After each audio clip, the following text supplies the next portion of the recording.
of course. All right. You just raise your hand and then. Okay. Is the mic on? Is the mic on? Is the mic on? Is it on? Is it on? On? On.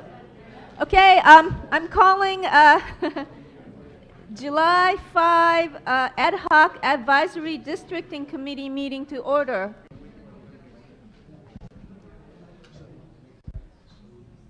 I guess we have more people trying to come in, so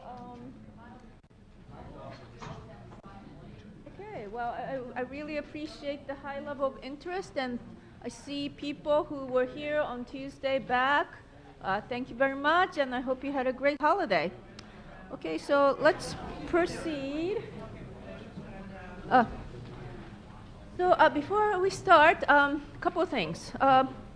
If you would like, please sign in your name with your contact information so that the city can reach you and keep you informed on all the things that are happening with this districting issue.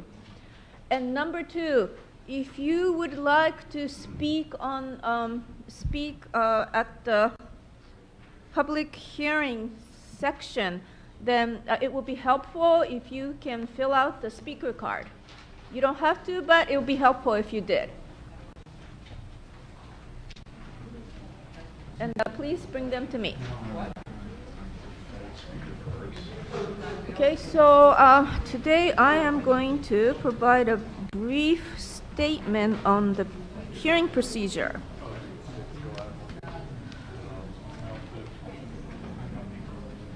All right.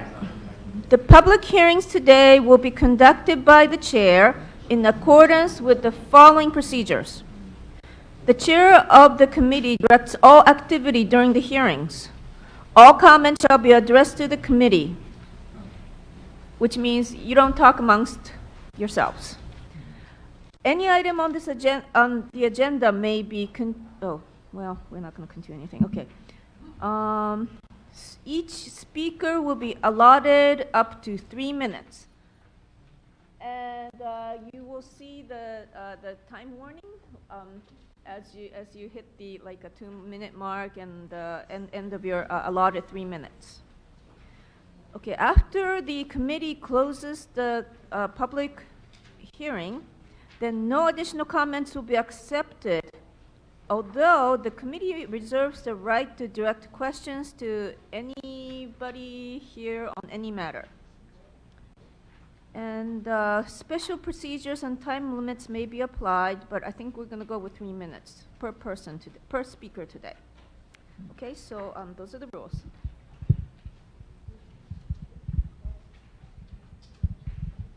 Okay, so let's take the attendance. Committee member Ricosa. Present. Committee member Estrada. Present. Chair Casey is also here. Okay, now the second item is public presentation. So if any member of the public would like to speak on any matter that's not on the agenda, then this is your chance. Please raise your hand and or come up to the podium and speak. I don't see anybody, so we're moving on to item 3, which is the review of court order received on June 26, 2018, and legal requirements imposed on the city.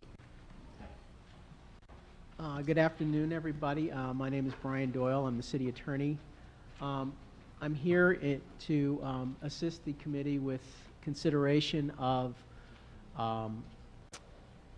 a map or maps with regard to going to district elections here in Santa Clara.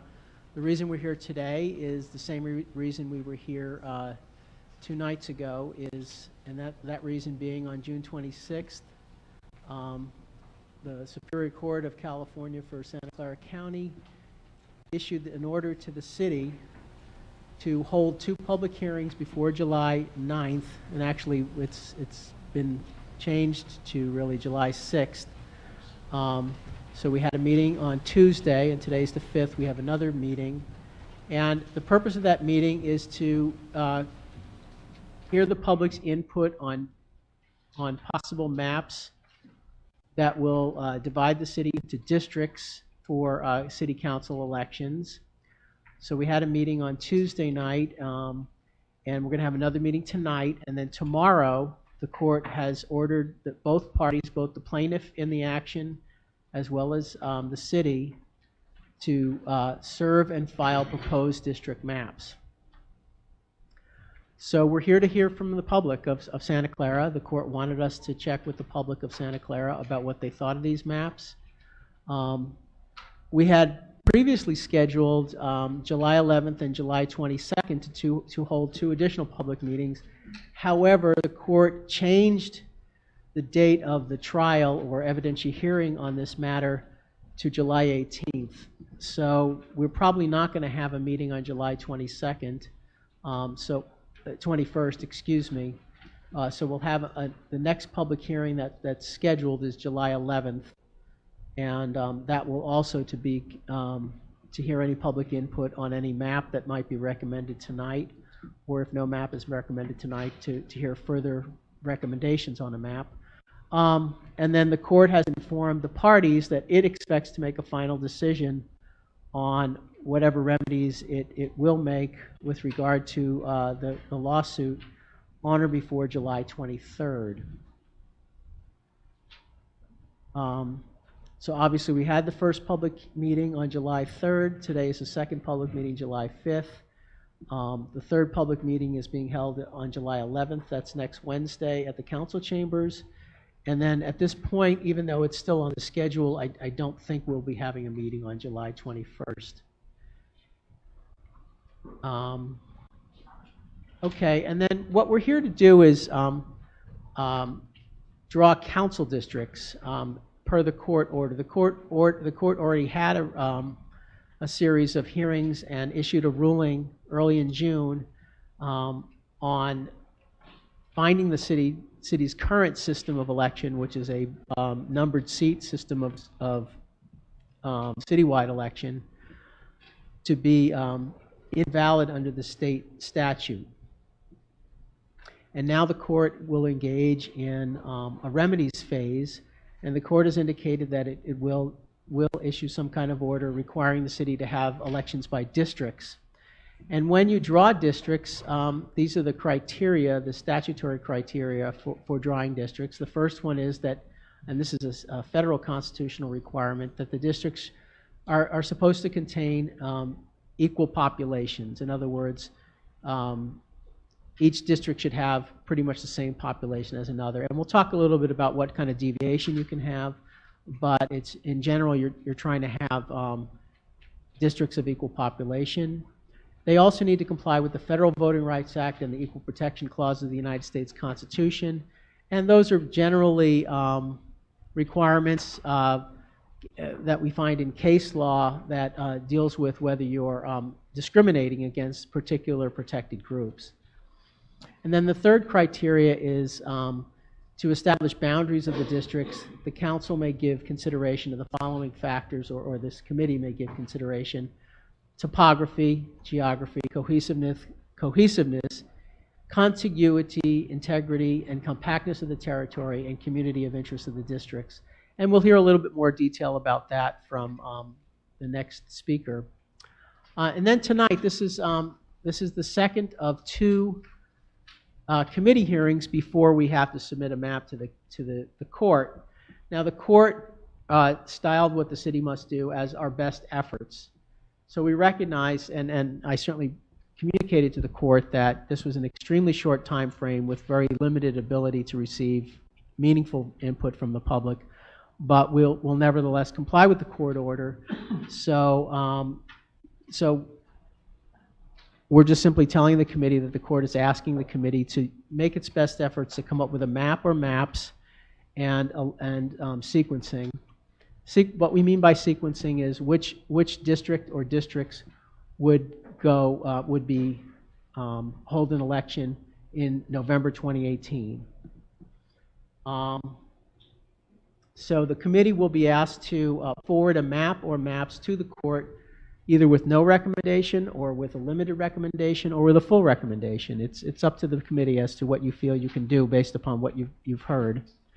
And I think you're free to provide whatever comments you like, and we would forward those comments to the court about this public process. We want this to be as transparent and open as possible, and for the court to have as much information as possible about what happened at these public hearings. And that's about all I have tonight on my end of it. If there are any questions from the committee, I'd be happy to answer them.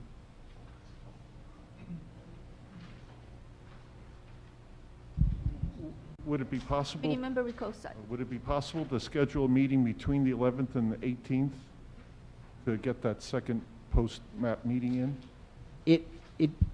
I would have to ask the staff to see if that's logistically possible at this point.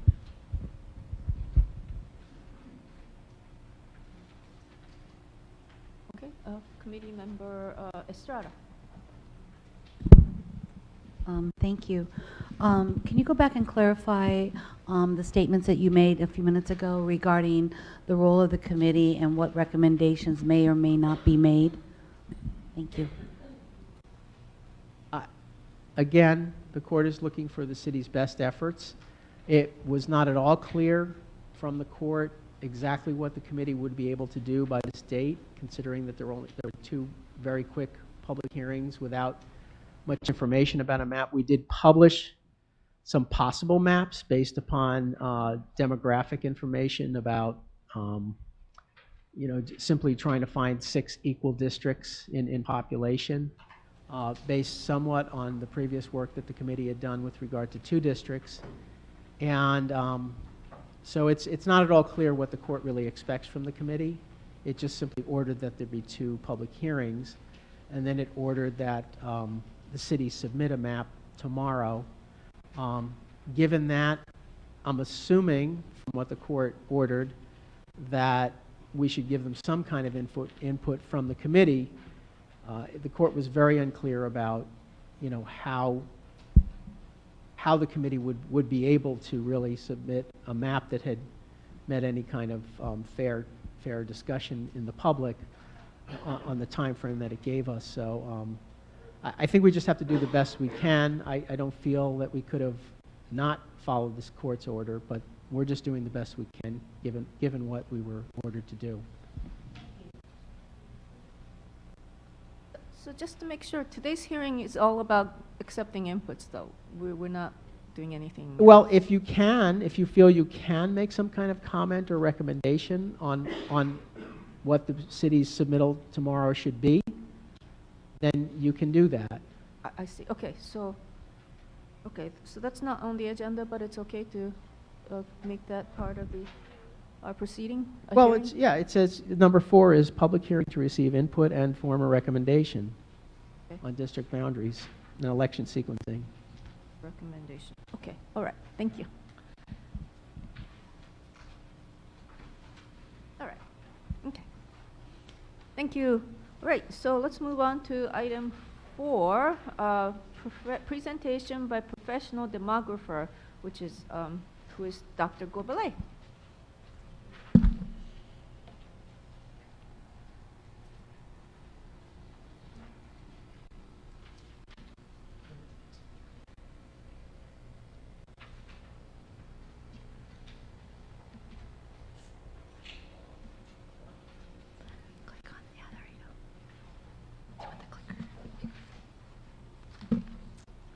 Hello, I'm here to review just some of what I covered on Tuesday evening. I know some of you were here that evening, and all the slides from Tuesday are in the printout that I hope you were able to get.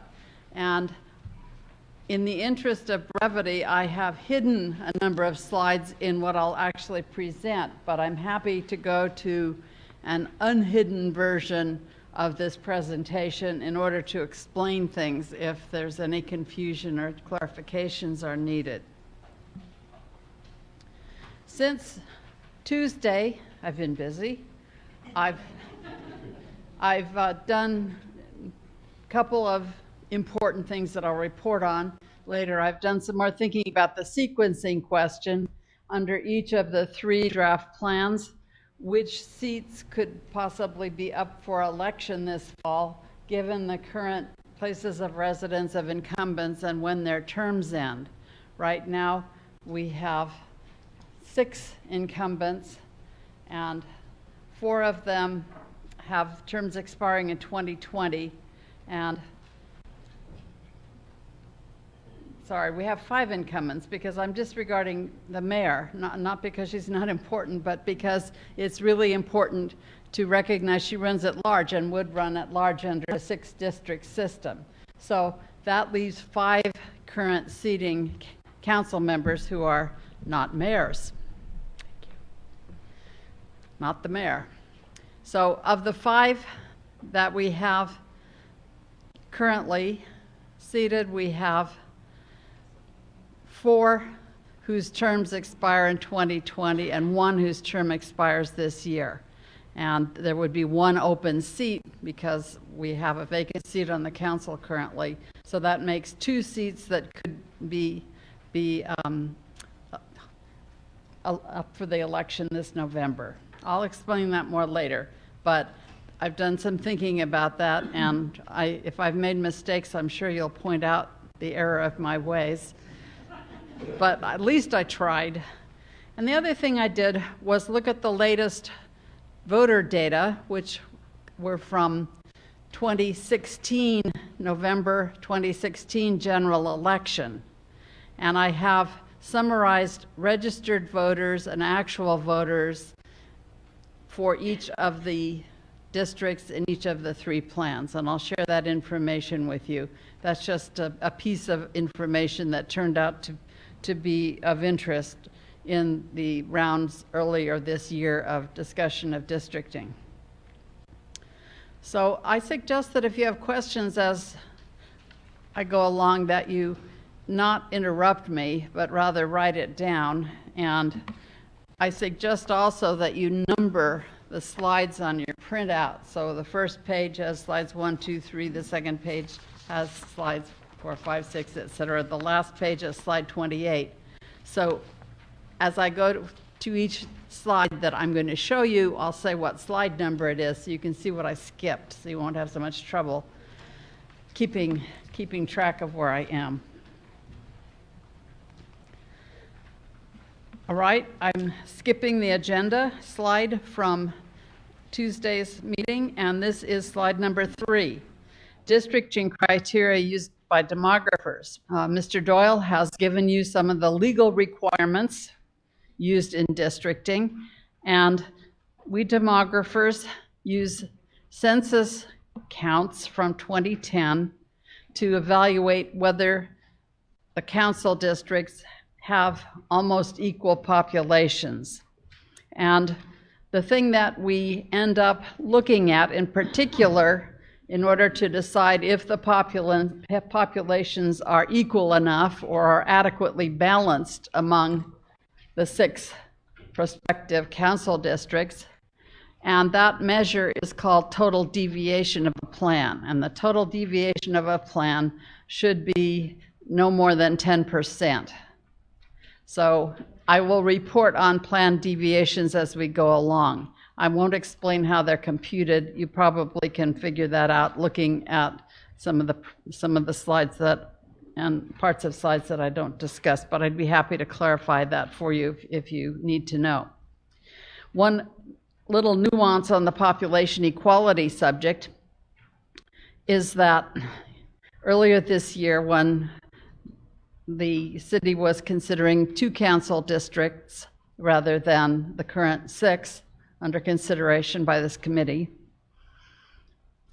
there was an interest in knowing, since it's 2018 and we're required by law to use 2010 census counts, could we use any more recent population estimates in order to judge how to draw the district boundaries so as to reduce the need to revise the district boundaries after 2020 census data are resulted, because the law states that after every decennial census, every jurisdiction that elects by district has to revisit whether there still is this important constitutionally required population balance.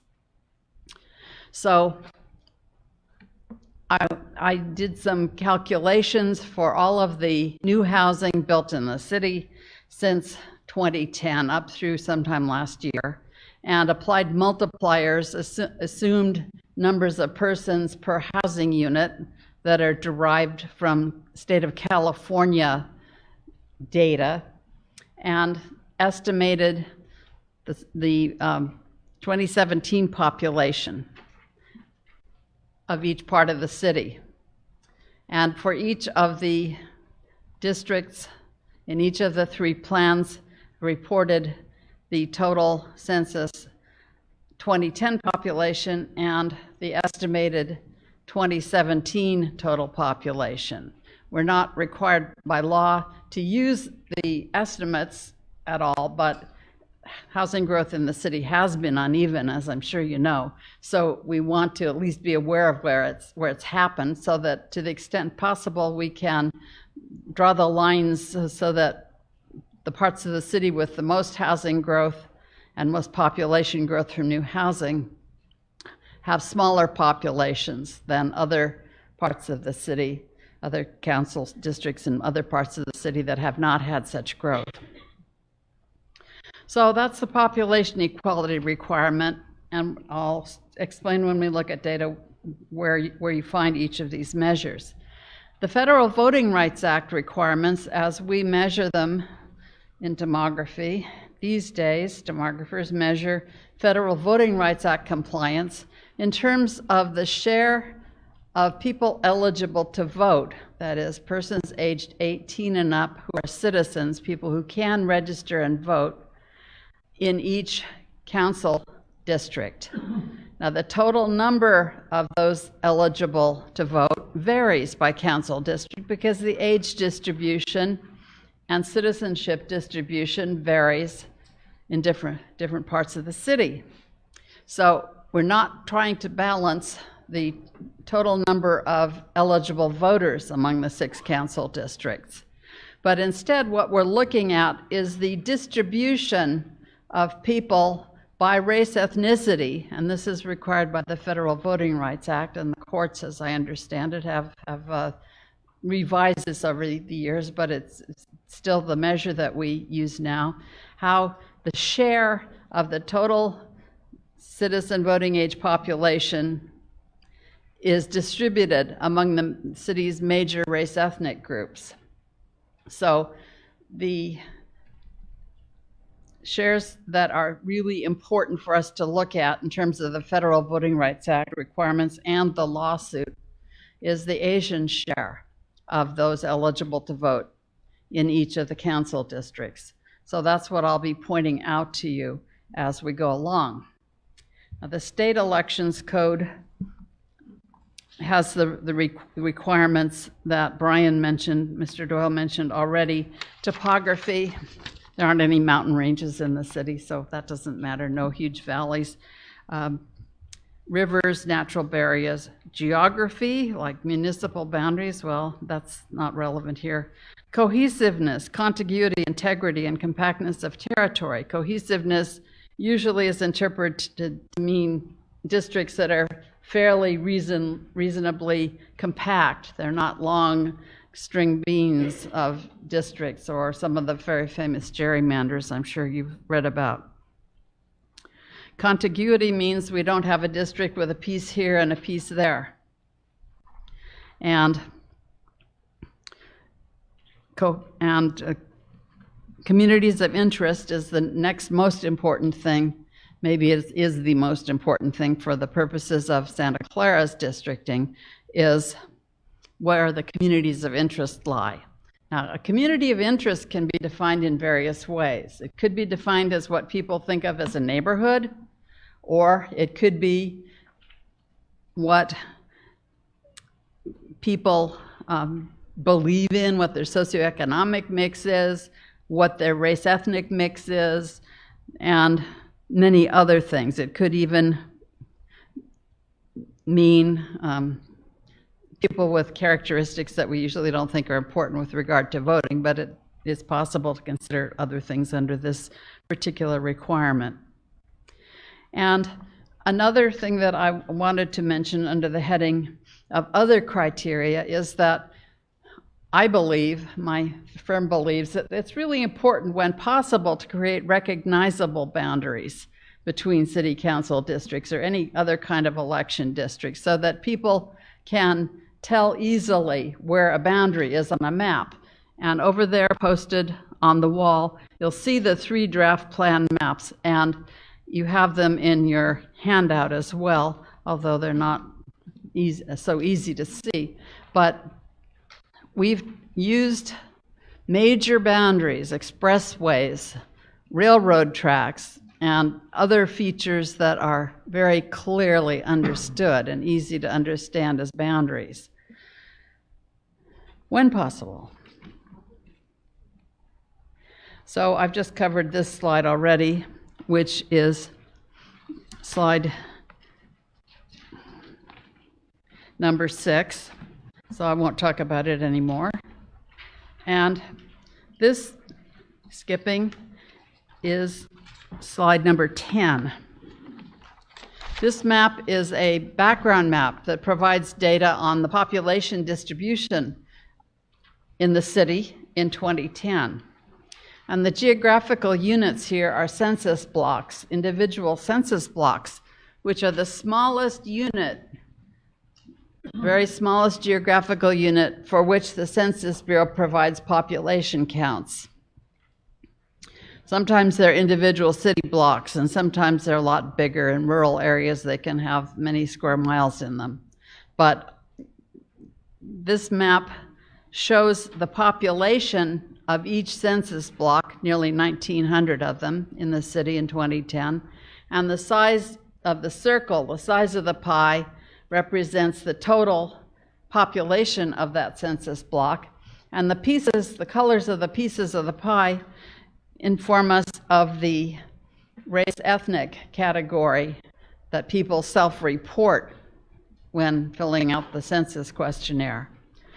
The light blue color in these pies is non-Hispanic Asian, and that's the largest group protected under the Federal Voting Rights Act in the city.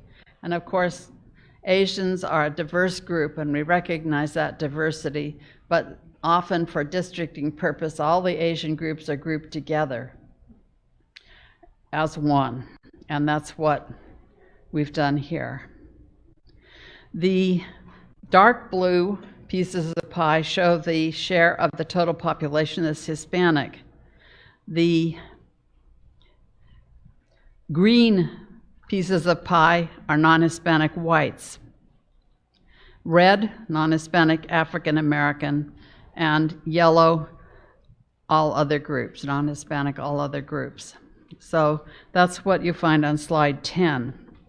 You see that there's a huge piece of the city that doesn't have much population at all. The north side is clearly identifiable on the map. So some of the council districts will need to be bigger geographically than others in order to include some of this relatively unpopulated territory. They can't be all the same size or the same number of square miles. The next slide is slide 11, and this shows the distribution of eligible voters. And citizen voting age population is what this group is officially called these days, citizen voting age population, or CVAP. This map also is by census block. Now, this map does not show 2010 census data because these data are not collected by the decennial census. These data are collected by the Census Bureau in its ongoing survey of the American population called the American Community Survey.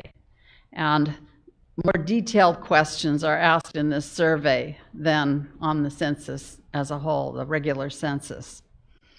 These data are estimates because they sample relatively small numbers of people.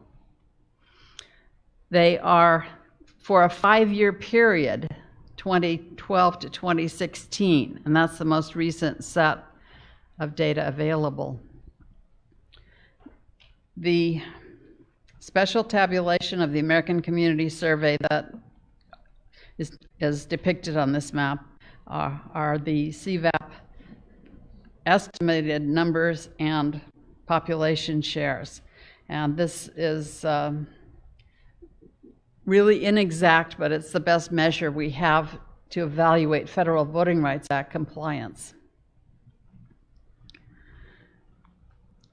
The next slide is slide 12, and that is the 2-district plan that was developed by the ad hoc committee earlier this year, recommended to the City Council by the committee, and was defeated by the voters when Measure A was rejected.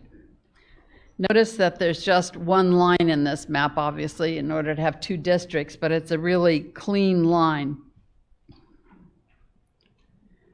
This is the boundary between the 2-district configuration, following Lawrence Expressway here, north-south, on the western end of El Camino Real, then all along El Camino Real until we're just north of the old quad area, and then it follows the railroad tracks to the city limit. And this boundary is used in draft plans 1, 2, and 3, because there was a lot of discussion earlier this year about how to divide the city, and this sort of line emerged as the preferred version of a dividing line, so a dividing line. But we have to have more districts then too, of course, so this is not really relevant to our purpose tonight, which is to look at the 3 draft plans for 6 council districts. So this slide is 13, number 13. Draft plans 1, 2, and 3 each has 6 council districts with relatively equal 2010 total populations, and I give you the data for the estimated 2017 population as well, in case you're interested. As I said already, all 3 plans use the 2-district plan that I just showed you. Plans are built from census blocks that I already described to you for the previous 2 maps, and they're aggregated to construct pieces, and these pieces were used to build draft plans 1, 2, and 3. There is online an Excel sheet that you can use to do it yourself if you wish. I didn't get any by the time I left to come to this meeting to evaluate, so I did not see any suggestions from members of the public. I guess you decided to spend the 4th of July doing something else. And in any event, it's still there, still posted online should you want to do it. And the boundaries are major thoroughfares when possible. Now, as I said already, in all 3 plans, there are 2 districts that have the smallest populations, districts 3 and 4, to take into account the estimated population growth from new housing.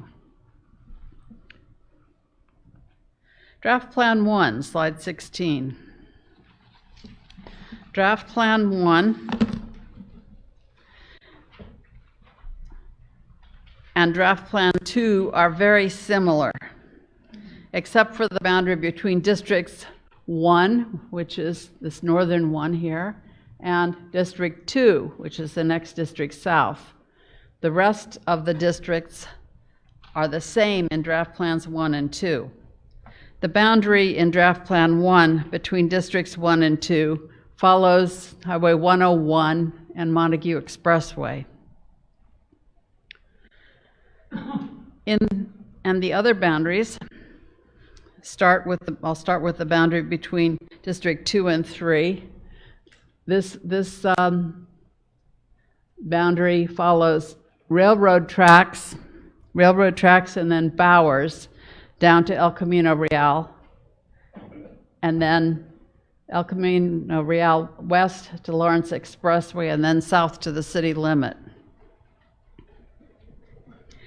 The boundary between Districts 2 and 4 follows El Camino Real. And then El Camino Real, and the railroad tracks between districts 2 and 6. The boundary between District 4 and its neighbors, the ones I haven't described so far, follow its southern boundary is Homestead Avenue. This is Homestead Avenue, and the eastern boundary is Scott. So we have Lawrence Expressway, El Camino Real, Scott, and Homestead Avenue. The District 5 boundary, north boundary, is Homestead Avenue, and then Scott Avenue, or Boulevard, I forget what it is, and then Saratoga Avenue, and then San Tomas Expressway. So District 6's boundary is El Camino Real in the north to the train tracks, and then its western boundary follows Scott, and then Saratoga Avenue, and then San Tomas Expressway.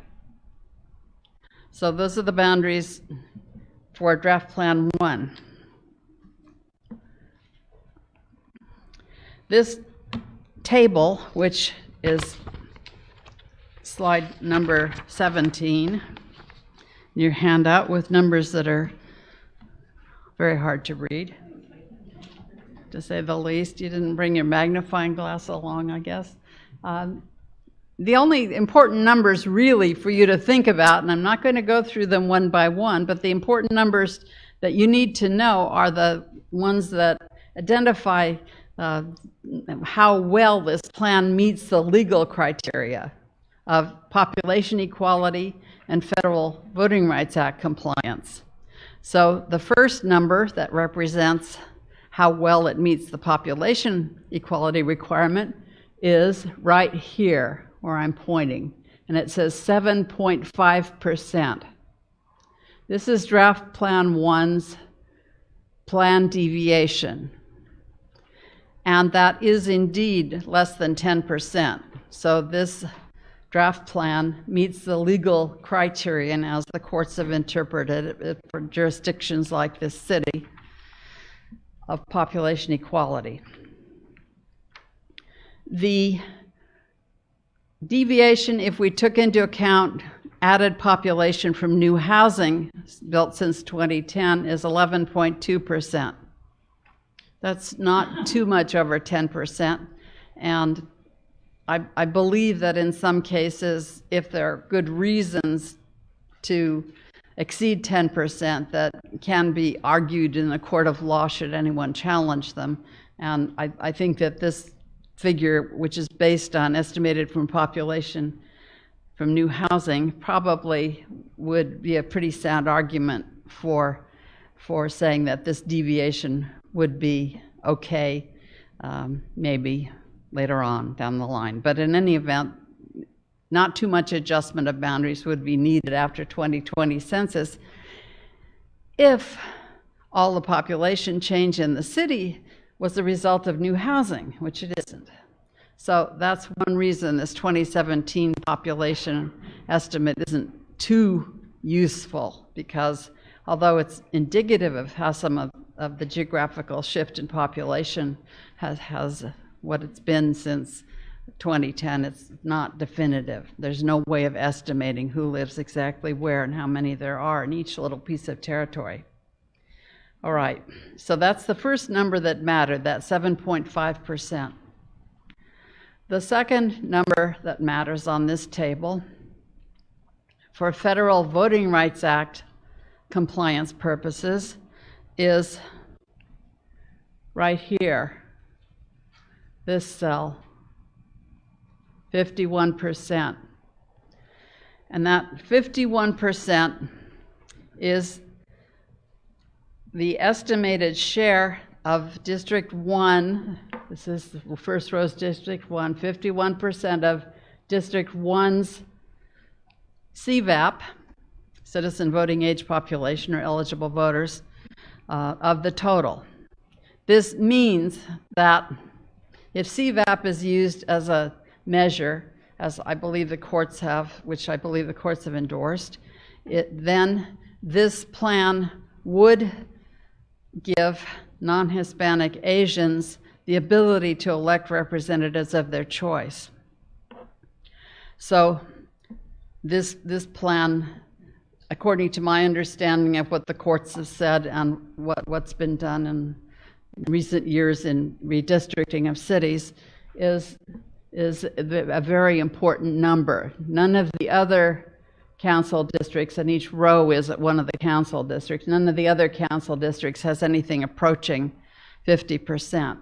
And the other protected groups that are detailed here are Hispanics in this column, and the most highly Hispanic council district in this plan, District 2, 27% of the citizen voting age population is estimated to be Hispanic. So that would be the strongest Latino district that I could draw for the city using the criteria that turned out to be relevant earlier this year in the extensive discussion of the process. So there are only a couple of numbers here that really matter, and I hope it's clear what they mean.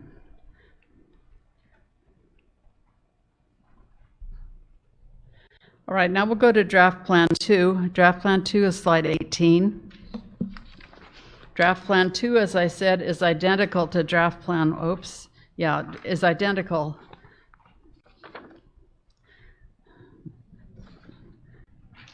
Sorry, I forgot to say something about Draft Plan 1.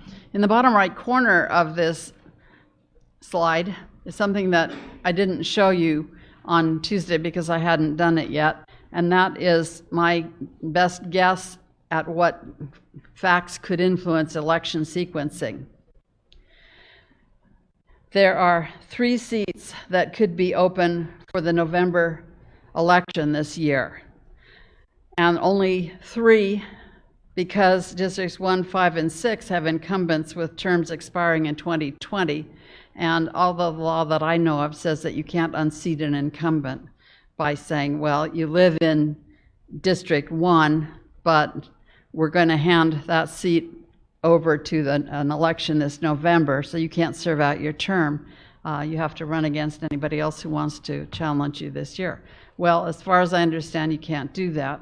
So Districts 1, 5, and 6 would not be up for election this year, according to my analysis. Only Districts 2, 3, and 4.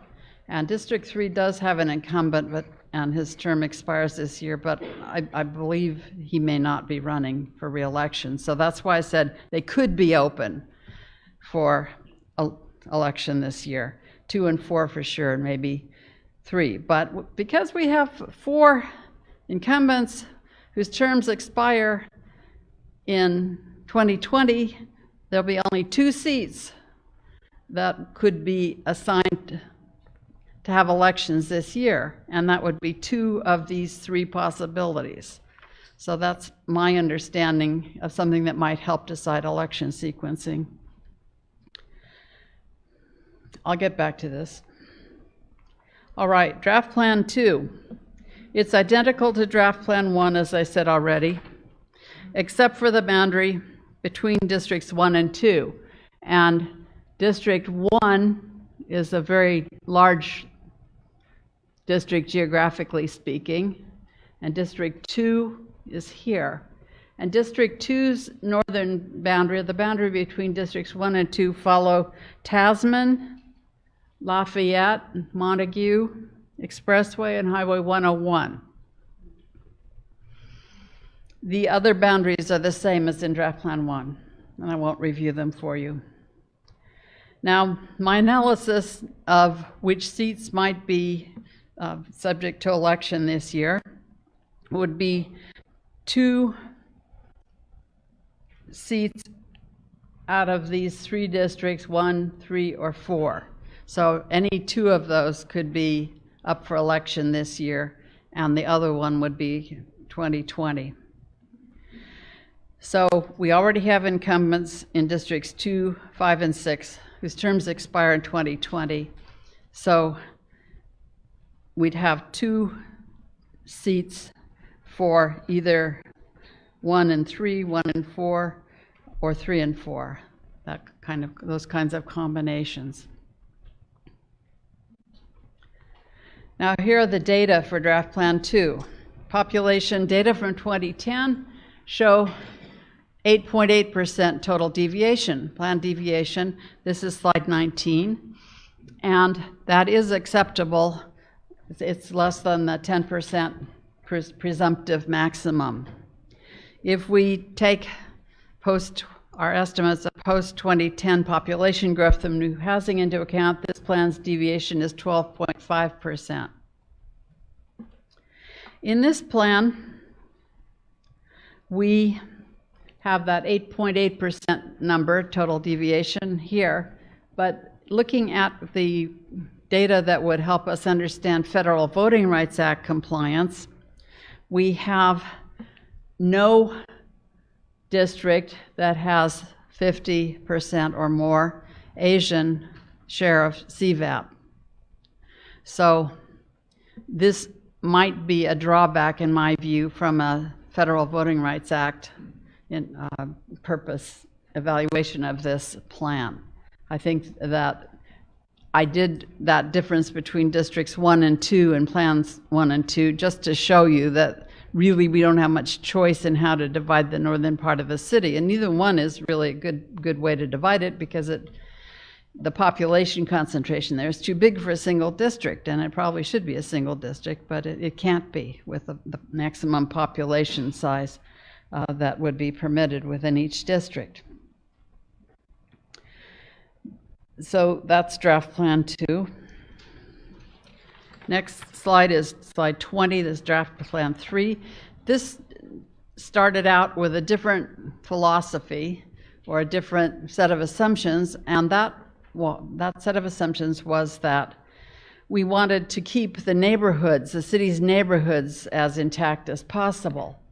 Well, it turns out that the city does not have an official set of boundaries for neighborhoods, and I don't think any city really can, because neighborhoods are mostly in people's minds. And it's my understanding that the next door people have based their boundaries of neighborhoods on what people say about the neighborhood in which they live, but a lot of people might disagree. In any case, we used the next door's boundaries for neighborhoods in order to guide the line drawing. And I think there's only one place where that resulted in something that looks a bit odd, and I'll point that out to you shortly. The District 1-2 boundary is the same as in Draft Plan 1, and the District 2 boundary is the same as in Draft Plan 1. So Districts 1 and 2 are the same as in Draft Plan 1. But Districts 4, 5, and 6, I guess I should have put 3, 4, 5, and 6 differ from the other plans. Just a sec. No, District 3 is the same in all 3 plans, isn't it? So I should have said the same District 1, District 2, and District 3 boundaries as in Draft Plan 1. District 3 is the same in all 3 of them. And Districts 4, 5, and 6 are different from the other plans. So I'll talk about where the boundaries are. In District 4, which is here, the boundary between 4 and 3 is Lawrence Expressway and El Camino Real. Over to San Tomas Expressway, and it runs 1 block along San Tomas Expressway, and then it runs west on Madera Drive, and then jogs west again on Arroyo Drive, and then goes north-south along White Drive. And this little jog here is the boundary between what next door says is the Hampton Place Central Park West neighborhood boundary. The other District 4 boundaries down here in the southwestern part of the city at Lawrence Expressway, Prune Ridge, Kiley, and Homestead. So those are major thoroughfares again. District 5's boundary, I already described the boundary between 4 and 5 and between 2 and 5. We have the District 5-6 boundary running northeast along Homestead and then southeast along Scott. So again, that's a fairly recognizable boundary. In this plan, districts 2 or 3 could be open for the November 28th election. Districts 1, 4, 5, and 6 have incumbents with terms expiring in 2020. So we have just 2 seats, two seats that could be open for this year's election. And those are districts 2 and 3. So there's no option there. Slide 21. Data for draft plan 3.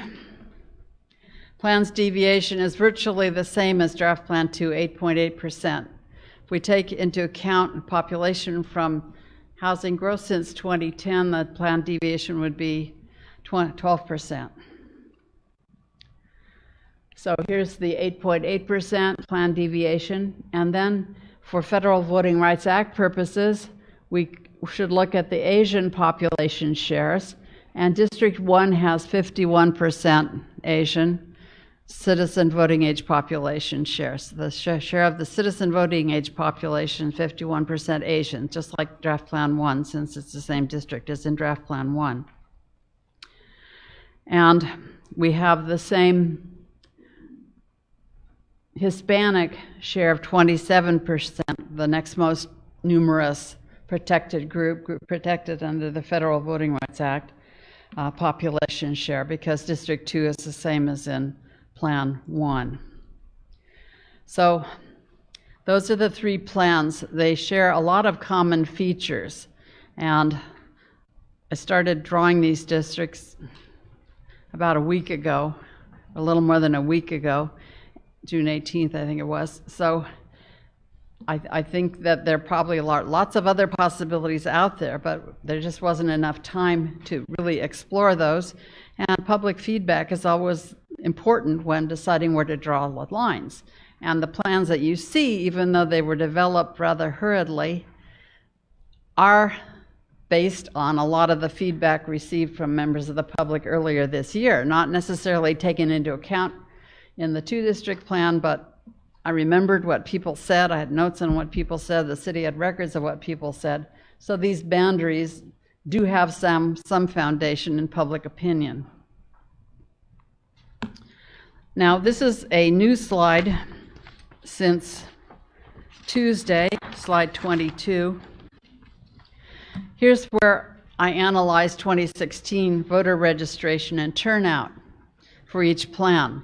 Because when people think about election districts, they don't just think about eligible voters and total populations. They also think about, well, could people, if they want,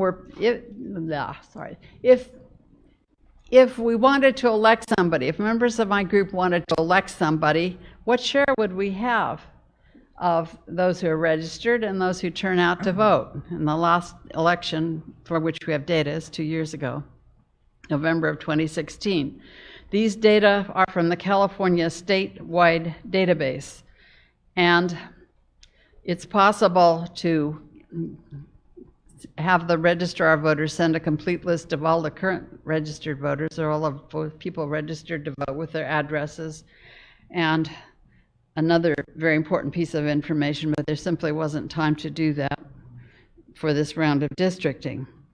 The registered and actual voter counts by precinct from the statewide database were assigned to council districts, but some precincts are split by district boundaries, and estimates are not precise. The GIS software I use does the splits, and it's not necessarily as accurate as it might be, but this is the best that can be done, short of geocoding, that is pin mapping people who were registered to vote and actually voted back in 2016. The next piece of important data provided by the statewide database for registered and actual voters is based on their surnames, Because when we register to vote, we're not asked to say what our race ethnicity is. The best that anyone has figured out to do to identify or to estimate what race ethnicity somebody is to look at their surname and compare surnames with lists that have been developed over the last 30 plus years that can link voters who have declared, or individuals who've declared what their race ethnicity is, self-identified as members of a particular race ethnic group, and what their surname is. So there's been lots and lots of big data work done on this, but they're still inexact, and for some groups less exact than others. The Spanish surname list is the best developed, and surname lists for other groups are far less accurate, I think. And I don't know the error margins. They have estimated error margins, false positives, false negatives, but it seems to vary by location and a lot of other factors. So again, I say these data have lots of limitations, but they're the best we can do to answer the question of what share of the people who turned out to vote in 2016 were Asian. All right, the data. Slide 23, microscopic. I'm sorry, but I'll tell you what I concluded after looking at the data. All right, the first panel here is Draft Plan 1. Under the headers, we have Draft Plan 1. The second bank of data, Draft Plan 2, and the bottom, Draft Plan 3. What we have in the columns for each draft plan are the total number of people registered to vote in each council district in each draft plan. And then to the right of that, we have percentages for the distribution by surname of those who are registered to vote. The right-hand part of the table is the total who actually turned out. This column is the number of people who actually voted in 2016. And to the right of that, we have percentages for the shares of those who turned out who were identified as belonging to each surname group. In both parts, both halves of the table, we have these columns that I'm indicating here, the third, fourth, and fifth columns, which show the share of registered or actual voters that had Asian surnames, Spanish surnames, and all other surnames, which includes non-Hispanic whites and blacks and Native Americans and other groups that don't fall into the other surname categories. To the right, we have a breakdown by type of Asian surname. And the percentages on the right-hand side are pretty small, but the categories are Korean, Japanese, Chinese, Asian Indian, Vietnamese, and Filipino. For satisfying the court, probably, I'm just guessing now, in the current litigation, I think that more attention will be paid to the Asian surname shares than to the detailed Asian category surname shares. So Asian and Hispanic are the ones that would be of most interest, I believe, in my experience as a demographer, doing this kind of work for more than 30 years now. So I'll run through what it shows. For draft plans 1 and 3, District 1 had 32% of the registered voters and 32% of those who turned out. This is not 50%. This is not CVAP. The difference between CVAP and registration and turnout, of course, is based on what share of those who are citizens and of voting age who actually register. And the fact that registered and registration and turnout are identical, says that the people who did register turned out. Almost all of them turned out. The draft plan 2 has a 31% Asian share of registered voters in District 2, and draft plan 3 has the same as draft plan 1, 32% Asian registered and actual voters as a share of the total who voted, who registered and voted. So what I think this table shows is that there is indeed, as you might already guess, that there's a difference between the share of the total population that belongs to each race ethnic group, and I haven't even shown you those numbers because they aren't really relevant anymore, I think, in evaluating districting plans, but I do have all of those numbers, and you saw them detailed somewhat in the data tables for draft plans 1, 2, and 3, although I did not discuss them.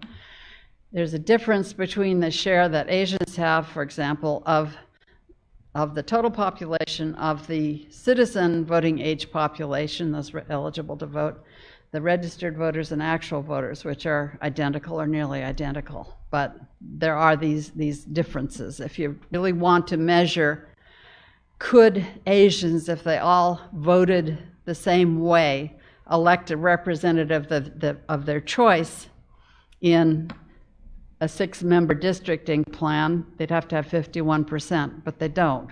So one would have to assume that there would be voting other than along race ethnic lines or surname lines.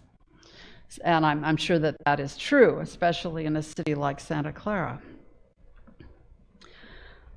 All right, now we turn to some of this is the information I used to guess at which seats could be open in each draft plan for election this year.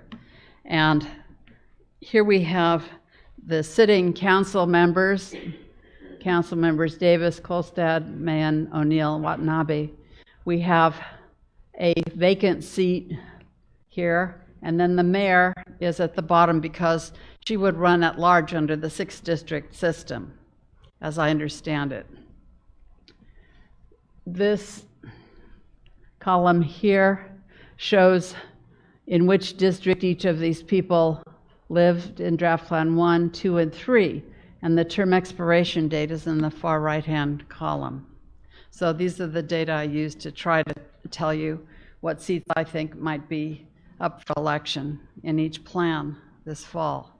But I feel a bit shaky about this and would encourage corrections if you have any. And that is the last slide I am prepared to show you now. And I'll turn it back to you, Madam Chairman.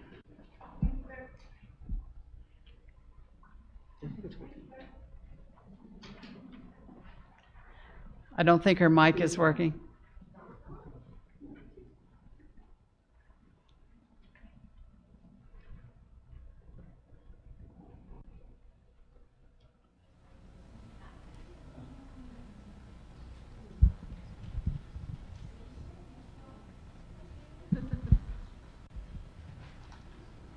Okay, Dr. Goberle, thank you very much for the thorough analysis and such a quick turnaround time. And thank you for all the hard work you've been putting in. And again, thanks for creating a much more flexible spreadsheet that facilitates quicker numerical analysis depending on different scenarios. So thank you. Okay, so do my fellow committee members have any questions? No? Okay.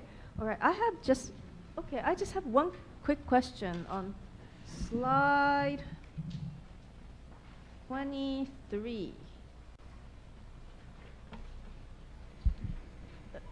So what I noticed with this chart is that if you look at the trends of the ethnic breakdown by ethnicity, for the registered voters versus the actual voters, the trends are very similar and the breakdown numbers are very similar. So that made me, for example, if you look at like just Plan 1, District 1, same numbers. Those three numbers are pretty much the same as the under in blue, which are for the registered voters, is the same as the numbers in green, which are for the actual voters.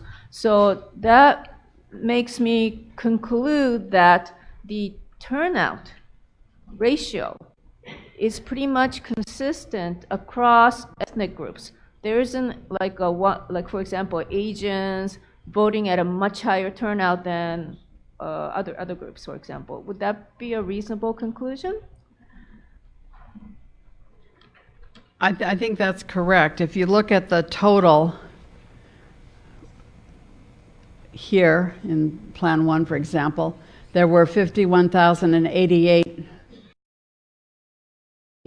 22% of whom were Asians, 15% were Hispanic or Spanish surname. These aren't race ethnic categories exactly, they're surname categories. 63% total. And for the turnout, we have 21%, 15%, 60%. So 64%, I'm sorry, over here. Okay. So they are very similar. Very similar. Similar shares register and voted in that year at least, which is unusual. I usually haven't seen this in other places. Right. Usually maybe there was something exciting on the ballot that election. I can't remember. Maybe something of great local interest. I don't know. I guess maybe the presidential election could have been yet. In any event, it's really interesting because this is not something you see elsewhere, other elections. And if you compare those numbers against the CVAPs, how would they compare? Okay, I'm backing up. So I'm looking. Quick comparison. I'm going to leave this one up while I turn back to slide number 17 with the plan data on it.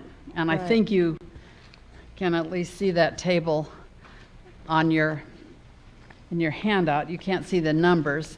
Yeah. Maybe I'm going to have to back up to slide 17 because I can't see them either. If this were my own computer, I could look at the Excel file, but.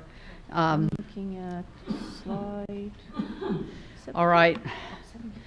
The CVAP share for District 1 in Plan 1 for Asian was 51%, District 1. And the registered and actual voter share was 32%, right? Yeah, so they're not the same at all. Maybe the hierarchy is the same, but the percentages aren't. I think we're looking at two different things. One, we're looking at the instance of a particular election, and this is the instance of the CVAP data over a 4-year period. So they're really not comparable. That's right. They are not the same thing. Yeah. They're different measures getting at somewhat the same thing. The difference between who's eligible to vote, estimates of who's eligible to vote, and then estimates of the actual voters' surname shares of the registered and actual voters. So they really are two different things. But, if you're asking a question, does a particular districting plan give members of protected groups the opportunity to elect representatives of their choice, you can measure this in a variety of ways. And as I understand it, the courts have emphasized the CVAP shares, but rather than registered voters or actual voters. But there is a difference. And I just wanted to point that out as a matter of interest, because I thought somebody would ask me. And I wanted to be sure I could answer the question. But I don't know if my hypothesis is correct. Maybe you can tell me that. I'm looking at the nice printout that committee member Estrada has kindly suggested, and I'm looking at the CVAP for the city total. is of 51%. CVAP percentage. And then if I look at the registration, it's the share of non-Hispanic, non-Asian, which is 63%. It's an eye chart. So which suggests that the registration rate among non-Hispanic, non-Asian people is slightly at a higher rate. Is that another? I didn't calculate that. Okay. But you could do that from, I think, from the Excel file that I have, Okay. but not necessarily from the data in these tables. Okay. Okay. Understand. All right. Committee member Ricosa. And if I can probably impose on you and try and clarify that CVAP is citizen voting age, not registered. So that speaks more to the fact of voting age people who have not registered, because the 2016 data showed who actually voted and registered, whereas CVAP shows the entire pool of people who could register. So that difference is the people who are not registering. Plus, we're talking about two different points in time, 2010 That's right, versus that's the right. 5 years of 12 to 16. Right. You're right, Committee Member Ricosa. So CVAP is a total number of people who are eligible to register. And then what Dr. Gobole has shown on slide 23 is the people who were actually registered and who actually voted. And what I'm suggesting, and Dr. Gobole says, it needs more analysis, is that looking at the breakdown of CVAP and the breakdown of the registration, there seems to be a difference in the registration rate among different ethnic groups. I think that may be true if you, oh, I'm sorry. And that would mean that as one way to solve this is the city to have a program of encouraging people who aren't registered to vote to register. I agree with you completely there, yes. But for the purposes of your work, I think you really should not focus on voter turnout, voter registration and turnout. This is just something that I did out of interest and because I thought you might ask me about it. But for meeting legal requirements, all three plans you're looking at meet the population equality requirement, and draft plans 1 and 3, I believe, meet the Federal Voting Rights Act requirement better than draft plan 2. Okay, thank you. And the reason why I brought this up was because somebody in the audience or the member of the public spoke about this at the Tuesday meeting. Does it make sense to look at the population versus registration? So I am just merely highlighting the information you can garner by looking at the demographic information. That's all I'm doing. Okay. Other comments before we open the hearing to the public? No? Okay. I have a couple of comments. At this committee, this is a totally different committee from the committee meetings that we held for drawing the district lines for Measure A. This is a brand new effort. However, we spent a lot of time, the members here spent a lot of time analyzing information, studying the issues, and speaking with members of the public for at the meetings we held for Measure A. And there were a few takeaways from those meetings that I can recall. And so I would like to share those takeaways because I think that some of them may be relevant to the issues that we're discussing here.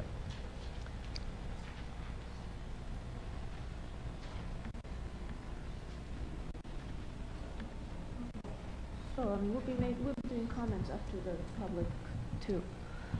Okay, so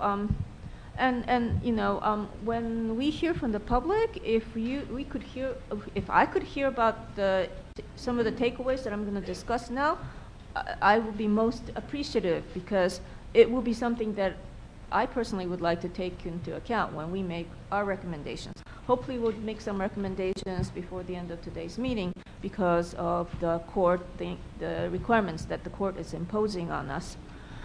Okay, so the first takeaway was that sequencing. With Measure A, when we were deliberating on Measure A, all members of this committee thought that it will make better sense to sequence the districts so that the districts with the higher minority percentage would vote in 2020 in the election year. And the reason is because there is almost a 50-point difference in the number of people who vote, the turnout, I mean not the number of people, but the turnout between the gubernatorial election and versus presidential election. I believe the number, I'm not quite sure, was that like the turnout for the presidential election was around 80%, and gubernatorial is 30%, which means that more people vote in the presidential election year. More people probably feel encouraged to register to vote in those years. And to the point that committee member Ricosa raised, in order to encourage more minority people to vote, we want to drive registration. And I think it was this committee's opinion that the best way to do that was to get the districts with a higher percentage of minorities to vote in the presidential election year. And that decision was unanimous during the vote that we took for Measure A. Another thing that we looked at was where are the new housing being developed in our city. I serve on the Planning Commission, and so I'm familiar with where the large-scale developments are under construction or being proposed. And so I thought it made sense to think about that when we decided on the boundaries, because if we can, we like to maintain a stable district boundary lines. If we have like one big apartment complex going up and throwing off all the numbers and having to redraw the district completely, that's not a good situation in my mind. So those are the two issues those are the two takeaways from the Measure A discussions. And if they are applicable to what we're doing, then maybe we should take those issues into consideration. Okay, so before we open the public hearing, do we have any more comments? No? Okay. All right. Okay, so let's open this to public, not presentation, but public testimony. And you are allowed 3 minutes. Would you like to show the cards that you've created?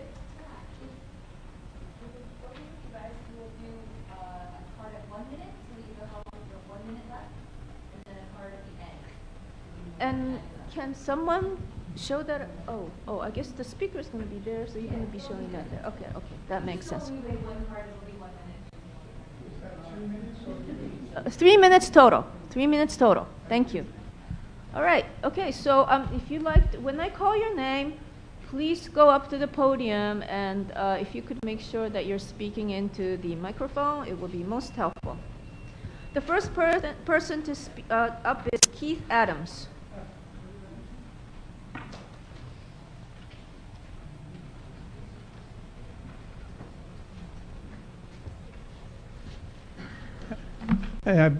Just an opener, I attended the Tuesday meeting, so I have a little bit of an advantage, and I apologize for coming late. I just want to reiterate what I said there and clarify a point. All of the discussions about 1 and 2, it's all done. what we really need to be doing, and I'm disappointed that the city didn't see fit to put the doctor's plans, I expected to see them after Tuesday night, on the web page, and they're not there. They're still massaging 1 and 2. And I don't know if that's by design or what. I'm disappointed. What we need is not worry about the population, the mix. It'll move around. Everyone worries about what's going to happen after 2020.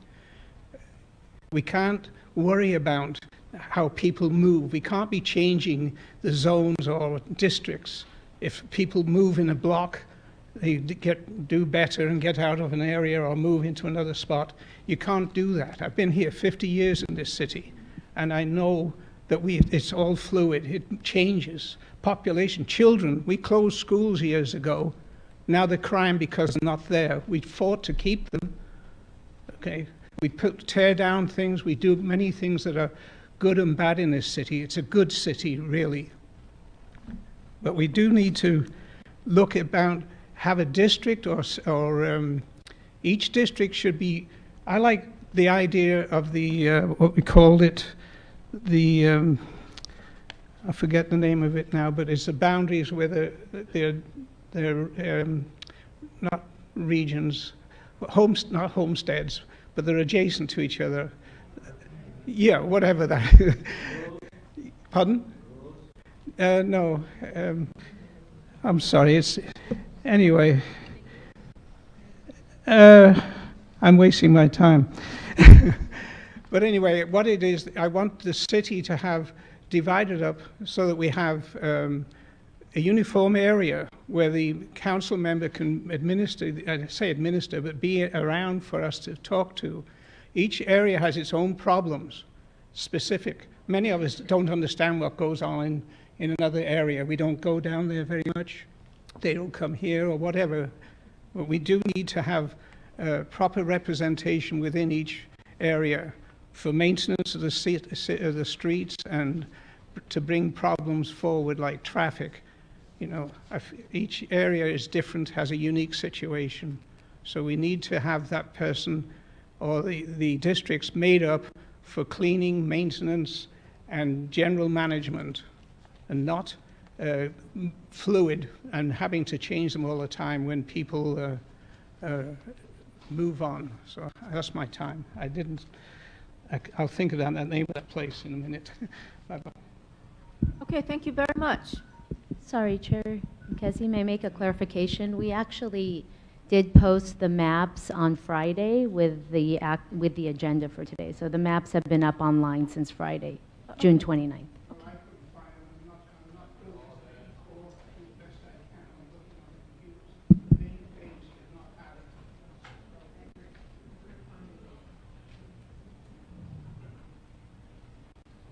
Okay, thank you.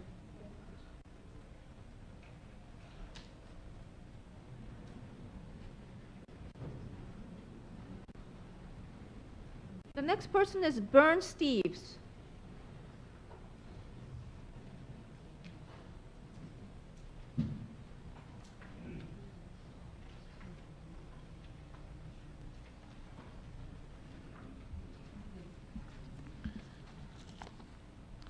Thank you. Good afternoon. I'd like to make some additional comments. My view is that the entire search for a remedy has gone seriously astray, and I'm going to explain why and what we can do about it within the extremely narrow time frame we have. The stated purpose of the California Voting Rights Act is to give protected class, so-called protected class voters, a fair chance to elect candidates who also belong to those protected classes.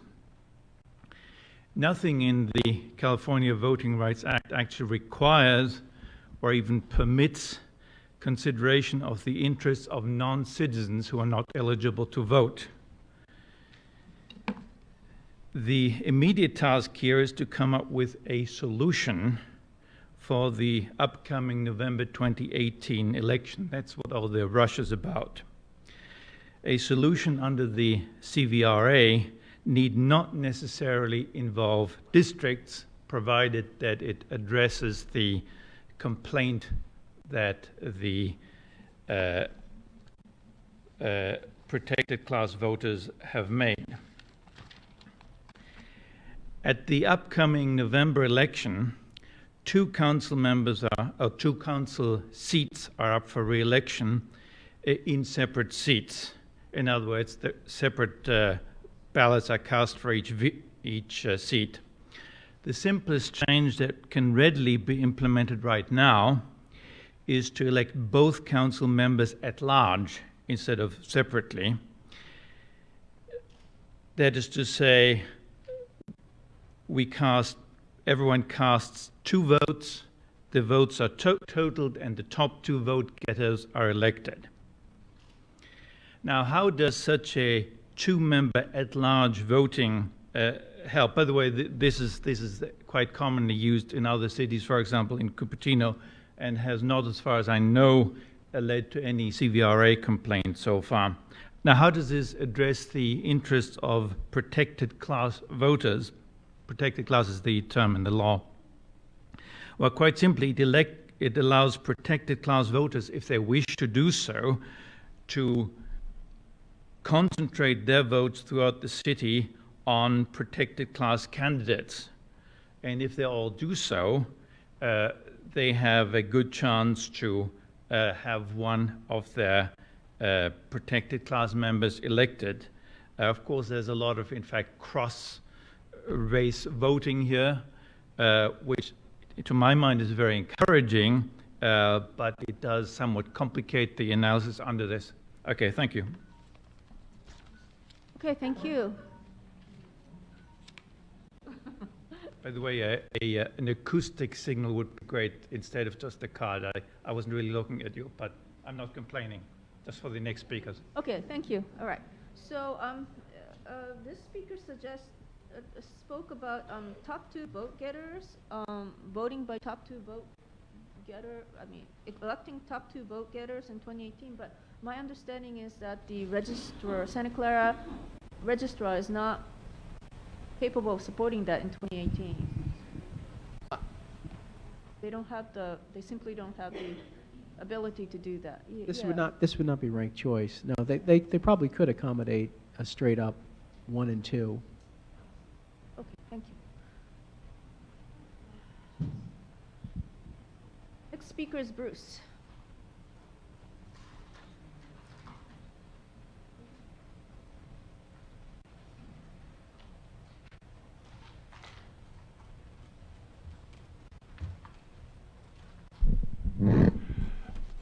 Thank you for the opportunity to comment. I'm first time I've come to a meeting, and so I'm a little naive on all the data, etc. My questions, in my opinion, are first the opinion, the notion that it's the public who eventually decide and evaluate and approve who's running for office and how it works. I think the city council is the person and the assembly that needs to sort all this out. The judge, I think, is beyond his means and has rushed something through.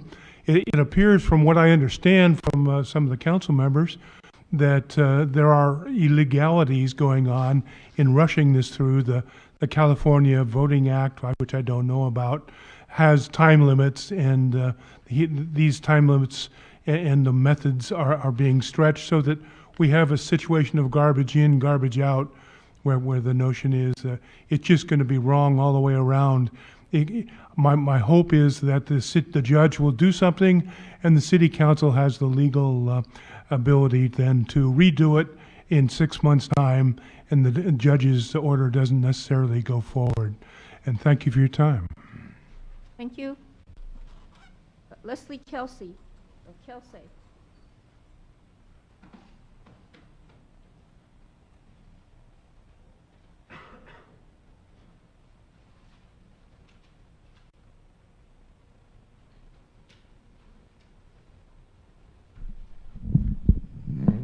Thank you, Madam Chairman. I was here on Tuesday night, and the demographics are equally exciting on Thursday. Thank you. As we talk about how to implement district elections in Santa Clara, I'd really like us to stay mindful that since the California Voting Rights Act was adopted, close to 90 cities, more than 30 community college districts, and 165 school districts have made the transition to district-based elections. Some did so voluntarily to improve and safeguard the effective representation of their residents, and some, because they failed to do so, were ordered to do so. So our situation is not unique, and although the timeline is challenging, the timeline isn't unique either. At the first hearing on Tuesday, it was disappointing to hear speakers propose that district boundaries be based primarily on citizenship or voter registration or property ownership. Especially during the week of Independence Day, we shouldn't have to be reminded that the Constitution protects the interests of the people, all the people, not just the ones who own property or register to vote or who are citizens. The factors to be considered and the comparative weight of those factors are well established, and that's primarily what our demographer considered in developing the maps. I have two concerns regarding the 3 draft maps. One of the drafts incorporates information from next door, and our demographer, at least on Tuesday, and I think still, is unfamiliar with how next door neighborhoods are configured. Neighbors don't configure the neighborhoods. You give next door your address, they tell you your neighborhood. In the absence of demonstrating that there is specific statistical clarity gained by using Nextdoor's commercial platform, we shouldn't give any consideration to Nextdoor neighborhood descriptions than we do any other proprietary database. So I recommend that the committee not consider draft map 3. And since the generally accepted plan deviation is 10%, and we know we're working with census information dating back almost 9 years, I think we should submit a draft map calculated to put us as close to the 10% deviation as possible.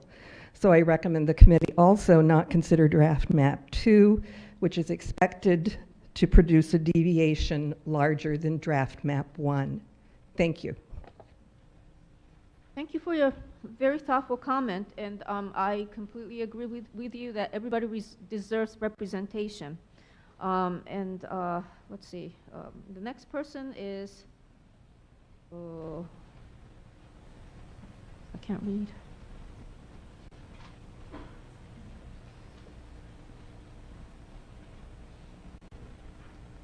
Looks like the last name is W-A-A-D-E-L-L.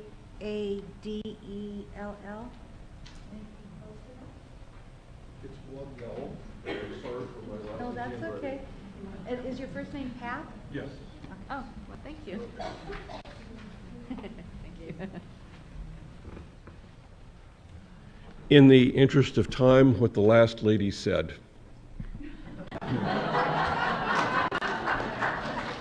Thank you. Charles. Yeah, thanks.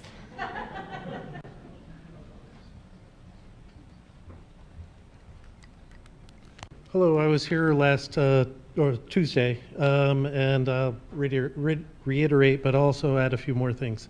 The demographer, when she did what the CVAP was, if you take a look and divide it 6 ways, what you have is each district will only have 11,006 people in it. So that's a very small amount. We're talking about, hey, what did San Jose do? You have to remember, San Jose has 100,000 people in each one of those districts.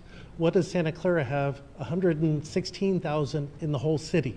So we're going to break that up 6 ways. Oops, sorry.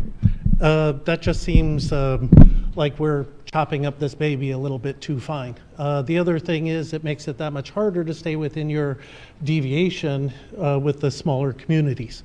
I think a larger would be better. The other is we are ready to get rid of the our city charter for this judge, but we're not considering the other thing which I talked with the attorney, and yes, we have teeth to the term limits, but we have no urgency to the term limits. And see, that's a real problem. If we had some urgency and said, hey, everybody who's been over these term limits needs to not be in the next election, there would be more turnover. Right now we have 2 people that would be up for election. If we had a retroactive term limit, we would have more people that would be up for election. And that's about all I have to give. Thank you. Thank you. Just to clarify one point, we did not impose term limit retroactively, correct? The charter amendment that was passed in 2016 specifically did not operate retroactively. Thank you. Carlos Puig, is that right?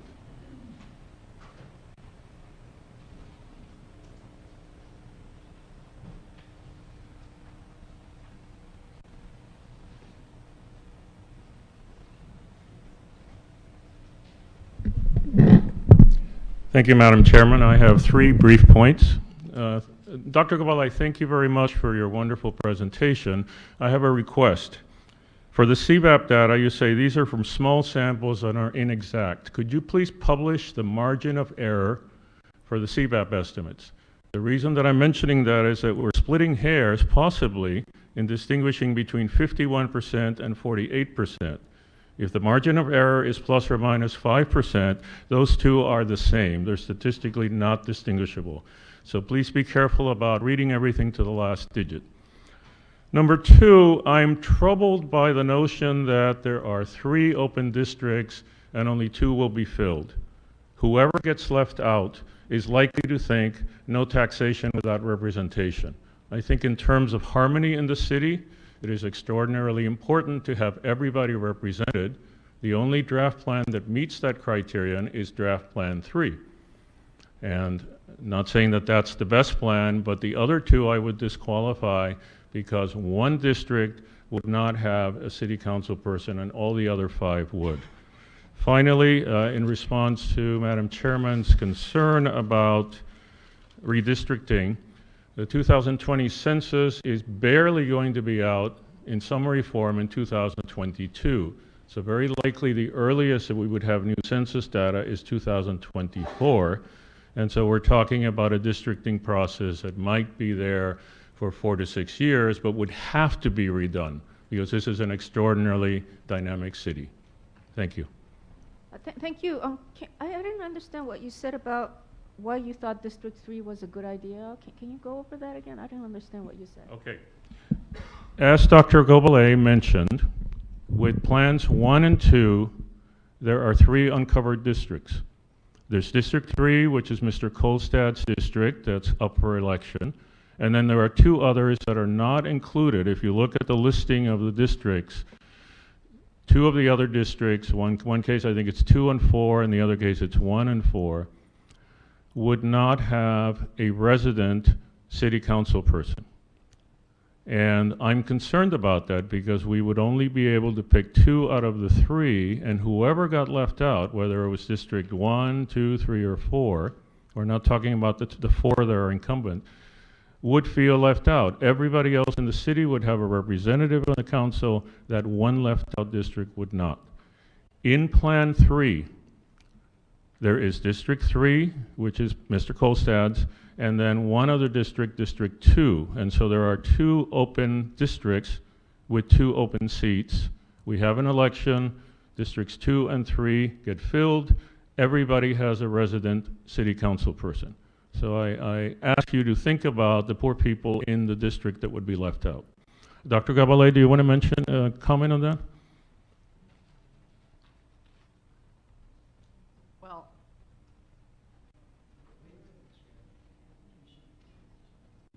Okay, so Was that any better, or am I? I am still confused. Let's stick to All right, the I would question. need to have the slide projected in order to be able to answer that, and we don't have time for that. Whoever's going to be, whichever district is going to be voting in 2018 and 2020 respectively, they're going to choose people from their own district. We're not going to leave any seats open. Isn't that correct? No matter what happens, there'll be people that won't get, if the judge imposes 6 districts Yeah. this election, 2/3 of the city will not get to vote for city council members this year. For this year. Right.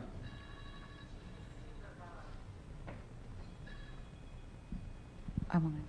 So it doesn't, it's not a question of whether you'll be represented this year, it's whether you get to, the man is correct in terms of saying that if you divide the city up into 6 districts and assume those districts will continue throughout the foreseeable future, one of the if you pick plans 1 or 2, then there will be one district that will not have a city council member that lives in that district. Whether they were elected or not, it just so happens that the elected council member just doesn't happen to live in the district. Oh, I see what you mean. So there's a bunch of different factors involved in this. Okay. But there's an issue of, when can people vote? And so at this point, if you divide the city up into 6 districts and only 2 will elect council members this year, then that means that those other 4 districts will not have the opportunity to elect a council member. That's one phenomenon. Another phenomenon is those 4 districts will then have an opportunity in 2020, presumably if things stay as they are, then those 4 districts will elect a council member from their district. Right. That's just a phenomenon. I don't know if it's an intentional phenomenon but there's going to be disparities as this is implemented. There's going to be disparities in who gets to vote and where their council members live. So this is a transient disparity while we move from transition from one type of voting to another. Is that what you're talking about?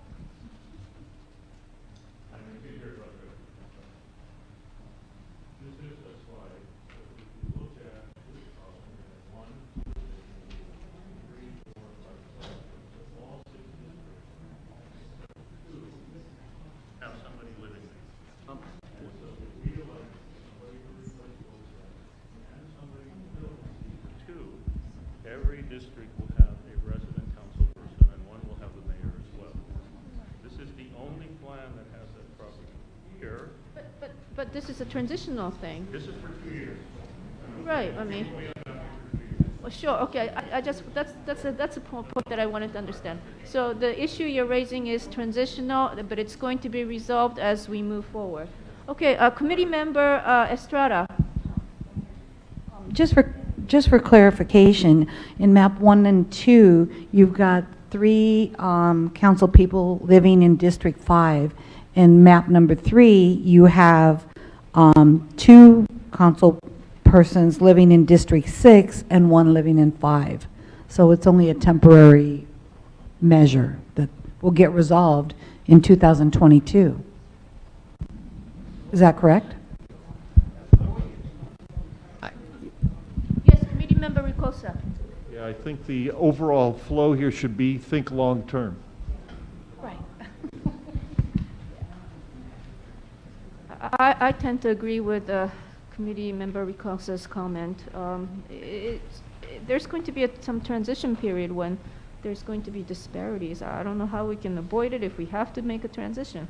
Okay, so next question. The margin of error, is that something that you can offer? Yes, I could compute that, but I haven't had time.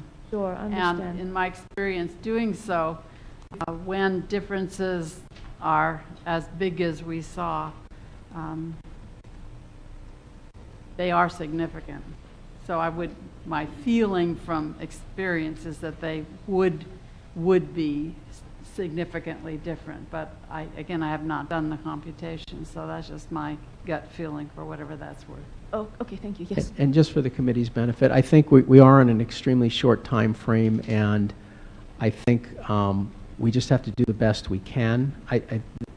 This is far from ideal in terms of how one might plan for the next, 4 years, 6 years, next decade.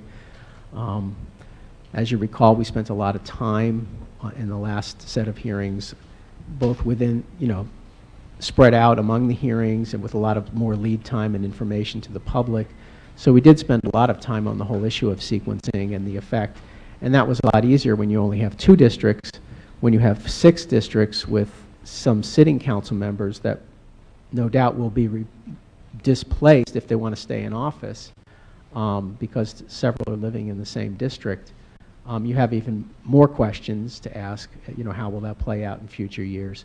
So I think that in terms of you analyzing this and making a decision, I think probably the easiest way to deal with this on the short time frame is to think mostly about what happens next election, 2018, and maybe we can sort some of these things out after November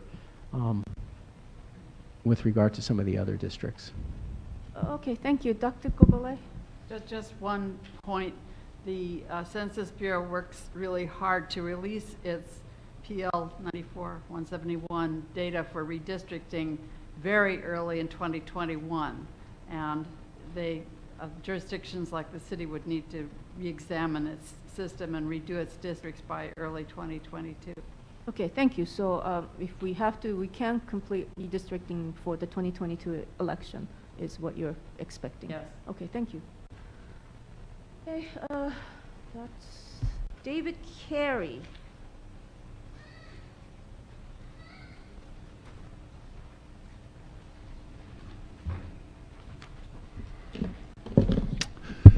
Thank you. And again, my name is David Carey. I'd like to thank the committee again for serving in this capacity. Providing public input is something that's just really essential for any effort to do districting. And I think it's really important that the city is holding these hearings as a result. There's really no substitute for public input, and especially regarding identifying communities of interest. And so with that in mind, I'd particularly like to encourage this committee and the city to plan on having a 4th hearing, because in so many ways you're just getting started. And I'd recommend having a hearing on the 14th on a Saturday. That's just a week earlier than the one that had been planned earlier. You're being asked to recommend a plan after having just 2 hearings. I encourage you to recommend a plan. I think it's great that the city is inviting you to do that. But I think it's also important that any recommendation come with some formal statements that this is after a very compressed process. You're only halfway through it. You're being asked for recommendation when normally you'd at least go through 4 hearings. And recognize that there is going to be more public input and more consideration from this committee that from additional hearings that will be important for the judge to hear. So take advantage of, do the best you can with what you have tonight, but acknowledge that there's more to be done. I'd like to commend particularly Dr. Gobele, but also the staff for making information available that allows members of the public to draw their own maps, to look at things.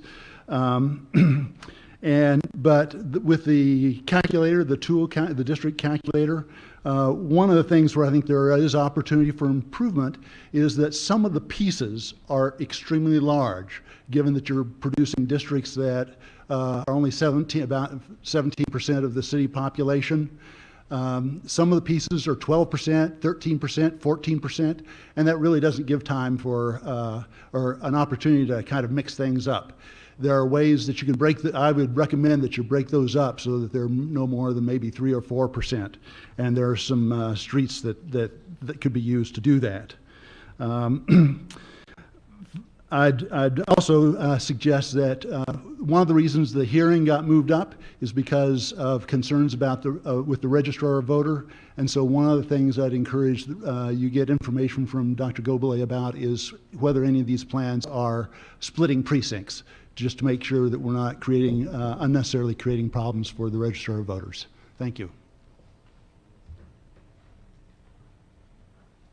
Thank you. Okay, so let's address those questions.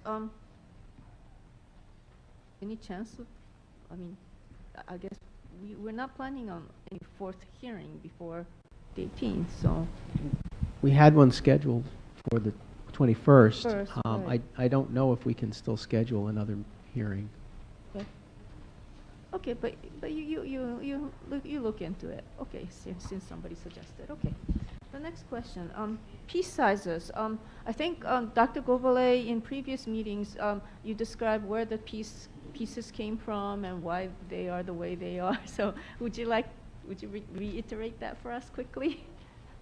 Some of the higher population pieces are around the perimeter of the city and are not likely to be divided between council districts. I do recognize that some of them are really very large, but did not see the point in subdividing some of them, either because they would not likely be split between council districts, in my view, or because they really belong together, that they seem to me to be a part of the city that probably shouldn't be subdivided between council districts. So, and there were some other things that went into that. But yes, I could have provided more pieces, but practically speaking and designing plans, I didn't see a reason to do that. And are there any split precincts? Yes, all three plans have split precincts. There's really no way to avoid that. Precinct boundary lines are not the same as census block boundaries. And really, when you start pairing the lines in the districting plans with the precincts, it's inevitable to avoid that you have splits, partly because the precincts go way back in time and they have some odd shapes, partly because they may be in different jurisdictions, you know, water district boundary or some other special district boundary might require a particular precinct configuration that we just can't respect in the plans. But whatever plan got implemented, the registrar of voters would need to be told which precincts are split. Okay, thank you. And what the lines are intended to be. Okay. Committee member Estrada. Oh. Dr. Boulay, did you not tell us at the beginning of the presentation that there was 1,900 pieces that were used? Census blocks. Right. I think he was talking about the 36 pieces that are combinations of census blocks, some of which have pretty large populations. Right, but that 1,900 condensed down into 36 blocks. Yes. Okay, thank you. 1,900 blocks. Census blocks? Combined in census blocks combined to make 36 pieces. Thank you. Some of which are much more populous than others. Okay, thanks. Thanks for clarifying. All right, Diane Harrison.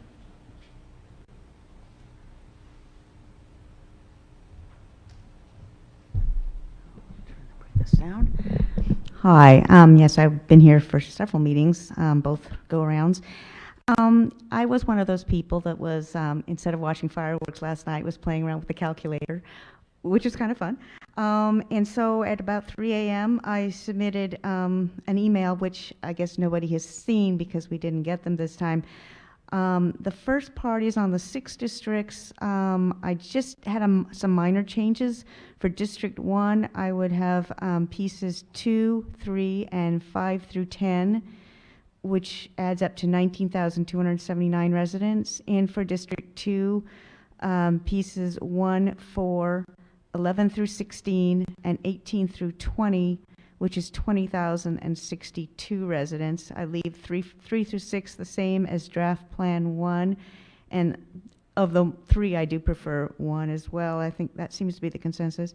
As for sequencing, I think your original presumption that we should do 3 per year, and Yuki's comment about the decision we made for Measure A, we should probably do 4, 5, and 6 in 2018, and then do 1, 2, and 3 in 2020. And I'm sorry about the council members; they'll just have to rerun for their seat, or however that works out.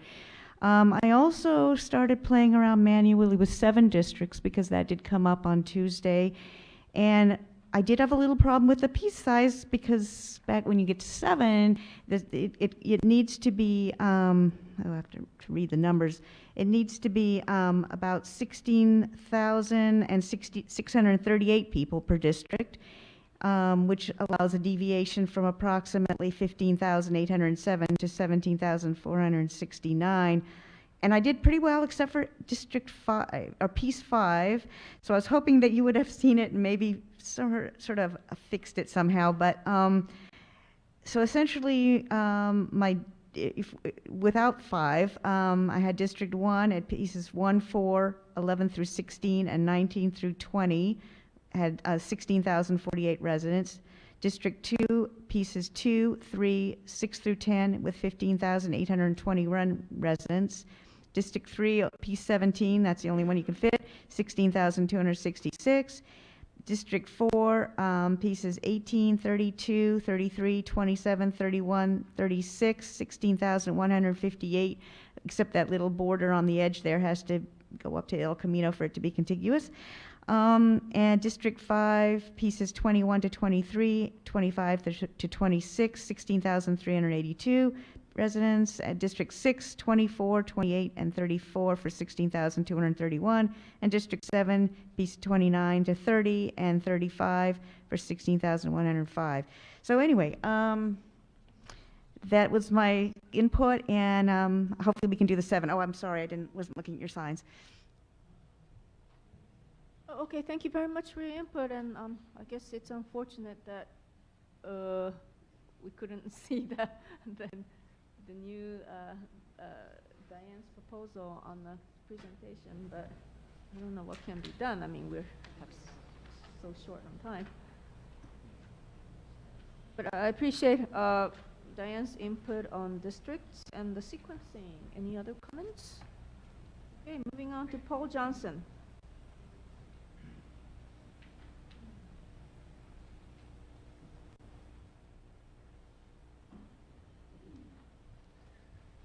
Just a few words. I think of the 3 plans, District 3 that tries to work with creating neighborhood blocks is the best plan. I think we're trying to do apples and oranges here, and you've done a good job of doing that. But since the population in terms of ethnic groups is dispersed throughout the city, there's no real way of creating districts and solving the problem of ethnic representation. It's kind of 2 disparate problems. But I think the neighborhood kind of situation makes the most sense. Thanks. Thank you very much. Okay, Dave Kadolchak.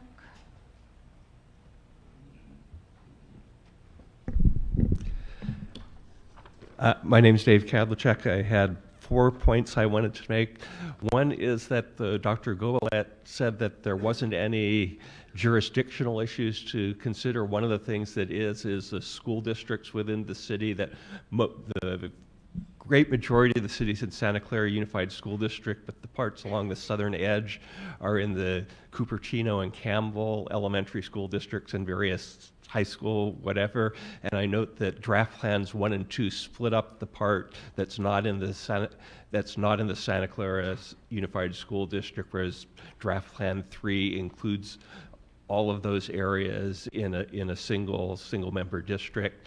That also has a community of interest of the things affected by development along the Stevens Creek corridor, whether that's split in 2 or not. On the southern border of the city. Second thing I wanted to address is this is a very compressed process, that maybe the thing to do is to have two-year terms for the seats elected this year so that a process could be begun to draw districts or do something else that has enough time to really do it properly next year rather than to try and cram everything into a couple of weeks right now. Third thing is on the issue of turnout versus registration.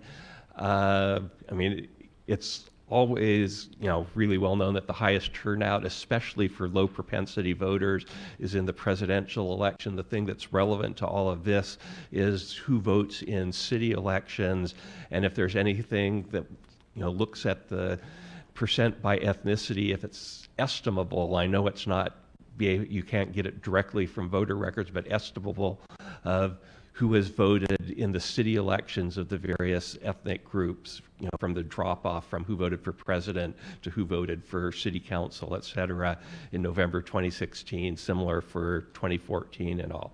Last thing I wanted to raise was that I had mentioned as something to look into at one of the previous, at the hearings in the two-district process, was to look at the housing tenancy, apartment renters versus homeowners, and to consider that in making districts. There was something sort of related to that didn't work in the districting tool that was there. In the previous process, I don't believe that it was fixed for this. It would be good if that could be, information on that could be obtained for drawing these districts or future ones next year. Thanks. Thank you. Well, we have two more people. But yeah, we want to take a 5-minute break in a little while. Okay, so let's do a quick review. School district, what this speaker spoke about that little piece on the southwest that belongs to Cupertino School District. I'm not talking to my. Okay. Thank you. Yeah, so any comments on that school district? Yes, I'm aware of the school district boundary between Santa Clara Unified and Cupertino. And draft plan 3, I would have to get my GIS system up to be sure that draft plan 3 keeps Cupertino School District's part of the city all in one council district. But I indeed recognize that can be a community of interest. And last round of districting, we did look at elementary school attendance areas, and they turned out not to be really useful as communities of interest just because of the way they're configured. That's not the same as a school district boundary. It's an attendance area boundary. And then to answer the last question about homeowners v. renters, I don't know of any database that has those data in it at a really granular level. And there are ways of estimating whether a property is owned or rented, but as far as I know, it's not a very good kind of method. So I don't think anybody keeps track of how many housing units in a particular census block are rented and how many are rented and how many are owner occupied. But that would be indeed a good thing to know. Okay, thank you. All right, next speaker is Anthony Becker.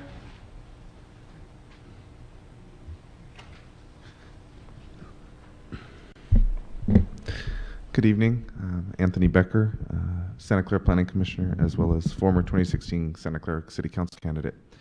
I want to thank those who worked tirelessly to put these meetings together, as well as these plans.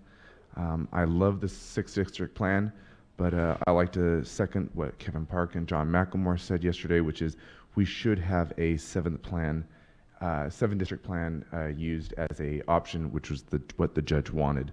Remember, we must, the lawsuit trumps our charter laws. This is much better than what Measure A offered. What Measure A did was split Santa Clara like it was the 38th parallel or the Mason-Dixon line. It was dividing us. This way, with 6 districts or more, it is more direct and more of your neighborhood, more of your voice. The last election was a waste of time and a waste of money. We should have done this in the first place. We are creating boroughs, individuals that are elected by their neighbors to be their leaders. Democracy at Civics 101, direct democracy, legitimate democracy. It results in cheaper campaigns and more connectivity to your leader, instead of the city large elections where you're doing a lot of walking and a lot of talking, but less connecting. It will increase our diversity, not only diversity by race or creed, but also by diversity of a youth, a renter, single mother, gender, sexual identity, age, income. The list goes on. This defeats elitism, cronyism, and career local politicians. I refer to the town I lived in when I was going to high school, which was Los Banos High School. That town went to districts, less population, immediately diversity changed, and it used to be run by all white people. At the same time, I'm going to also reference the flyer in the mail that we received for Measure A, which we should have done in the first place, which is the 6 districts. But in it, it says a better balance of neighborhood representation and also diverse viewpoints on the council. Less divisive elections. Every voice, every vote, every voice matters.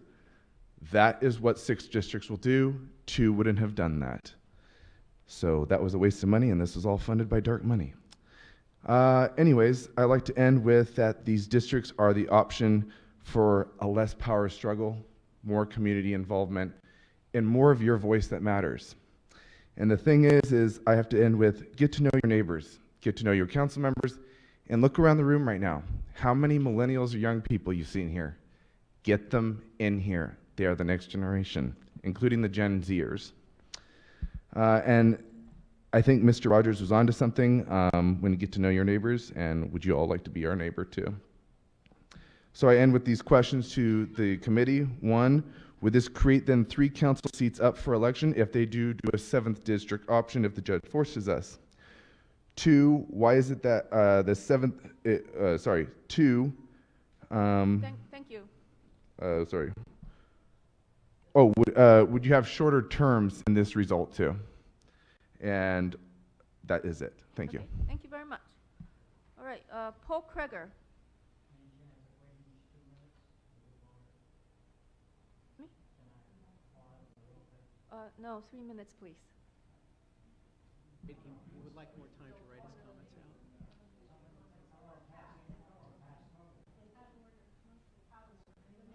Can you take another speaker ahead of him?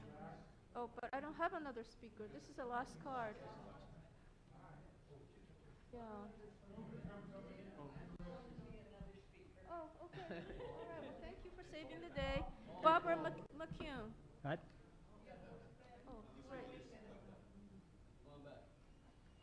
Okay. All right. So let's take a break. You know, thank you for brown thing, but we've been sitting here for a little bit. So let's take a 5-minute break, and then we will reconvene at 6:45. We'll reconvene. Thank you.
Madam Chairman and members of the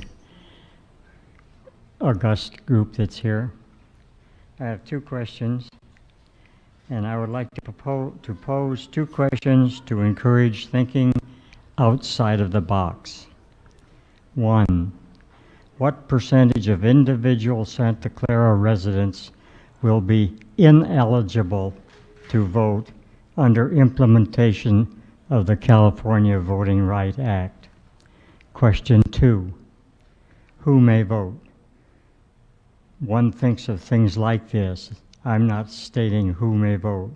18 years and older, U.S. citizen, qualified to vote, registered to vote. Thank you. Thank you. Will this lawsuit affect who gets to vote? I'm sure it wouldn't. What do you think, Brian? Well, it would only in the sense that right now, with at-large voting for council members by numbered seat, the entire city gets to vote for all 6 council members or all 7 council members, depending on how you want to look at it. If the judge implements a 6-district solution, you'll only get to vote for 1 council member and possibly the mayor at large. If it goes to 7 districts, then you'll only get to vote for one member of the council, and then the majority of the council would then choose the mayor by some kind of rotation system, which is currently not provided for in our charter, so I'm not sure if the judge will do that, or I really don't know what would happen with that. So essentially, if the judge should order either 6 or 7 districts to be implemented in November, then approximately 2/3 of the people that would be voting in November will not be voting in November for the council. By that, I don't think that's making them ineligible. It just simply means that they just will not be voting in November for a council member. In terms of, you have to be a citizen to vote in the United States. To be a registered voter, you have to be a citizen living in Santa Clara County, and then to be eligible to vote in a Santa Clara election, you have to be living in Santa Clara, city of Santa Clara, and registered to vote in Santa Clara. It's relatively easy to register to vote if you're a citizen and living in Santa Clara. So nothing that this court decision would do would change any of the voting eligibility requirements. Thank you very much. All right. Kimberly Cowell.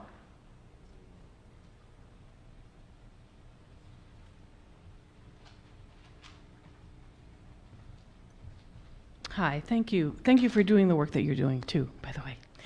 I just want to comment on number 3, Plan 3. I think the idea of neighborhoods is a wonderful one, but I would note that on Plan 3 that one of the lines is drawn down white, and it's in the southern part. I happen to live 4 doors from White, and I can assure you that whole area is one neighborhood. And if you had been with us last night at the 4th of July, which is the great party of that whole neighborhood, you notice we're all in neighborhoods. So one of the cautions I would just go with is, if you're going to take a look at neighborhoods in terms of doing these districts, you really have to look at what the neighborhoods actually are, as opposed to some, just figuring statistics and demographics, because that isn't necessarily what that neighborhood's about. I'm 5 doors from Central Park, and we're all actually one neighborhood, and we talk to each other, and so that's just one note of caution and a suggestion. Thank you. Okay, thank you. Umar Kamal.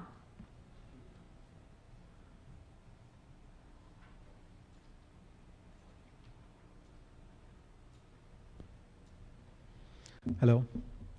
Thank you for this chance. I'm actually one of the plaintiffs on the CVRA case, but I'm here to give input as a resident. 2 questions. One for the committee. My understanding is that the judge can, like Anthony Becker mentioned, rule as a 6 district or a 7 district. But all the plans we have here seem to be only 6 district plans. So was it not considered, or is it just the paucity of time that we went ahead with this setup? That is one. The other question is for Dr. Goble. I was actually fiddling with the pieces to see how the districting can be done. And again, Anthony mentioned, some of the pieces are quite large. Specifically, I was referring to the earlier set of 31 pieces that was there in the site. The piece number 17 was large, and it's like about 16,000 number of residents. Almost by itself, it is a district in almost all the combinations. If it can be made into smaller pieces, then there are other possibilities that open up in terms of how the districts can be carved. So the question to you is that, was there any consideration on that piece number 17 in the earlier set that we are not readily aware of? If you can answer to that, that'll be great. Thank you. Thank you. Okay, the first question, I think it was addressed at the Tuesday meeting, but would Brian like to address that again? The court has not ordered 6 or 7 districts. The court has simply asked us to ask each party to submit their maps to the court by tomorrow. We've asked the plaintiffs for their maps, and they haven't given us any. And they claim that they have drawn a 7-district map. So, I mean, to the extent there's no 7-district map here, the plaintiffs were perfectly eligible to submit one, and they haven't done so. And can you repeat what you said about the charter and what the charter says about how the mayor is? The charter does not have any provision for the council members to elect a mayor, a rotating mayor. The charter calls for the city. The charter specifically calls for the mayor to be elected by the voters at large. And so if the judge were to order 7 districts, he would be amending the charter. Now, I realize that that's an issue in the lawsuit, and some people are claiming that he has the power to do so. I don't believe he does. And the judge has not yet ruled that that is what he will do. So it's a matter of litigation right now, but there certainly would be some provisions of the chart. If, in effect, the plaintiffs are requesting to amend the charter and change on their behalf in the name of the Voting Rights Act to deprive the citizens of Santa Clara of the ability to elect their mayor at large when they have chosen otherwise in the charter. Thank you. All right, P17, Dr. Gobele. I believe that when I was drawing the pieces originally, 17 was left as big as it is because I couldn't figure out a major thoroughfare to use to divide it on. Perhaps there are roads that would be suitable, but in the 2-district plan, there didn't seem to be reason to divide it, and I couldn't see any reason to do it for the 6-district plans either. But indeed, it could be divided. If we had more time, we could have lots more pieces and lots more options. Thank you. All right, Barbara McCune.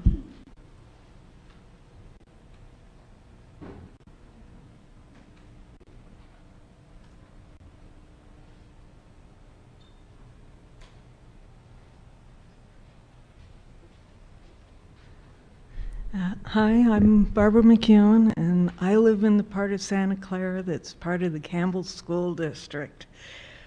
And I got notice of the meetings in the mail on Tuesday and spent a little bit of time online looking at some of the stuff, but it was all numbers. So I came today to see the maps that are on the wall. And Plan 3 is the only plan that has my neighborhood and what I can consider my community of interest, as I feel attached more to the people that are between Winchester and Lawrence Expressway and Prune Ridge and Stevens Creek than I do to the people that live in Old Town Santa Clara.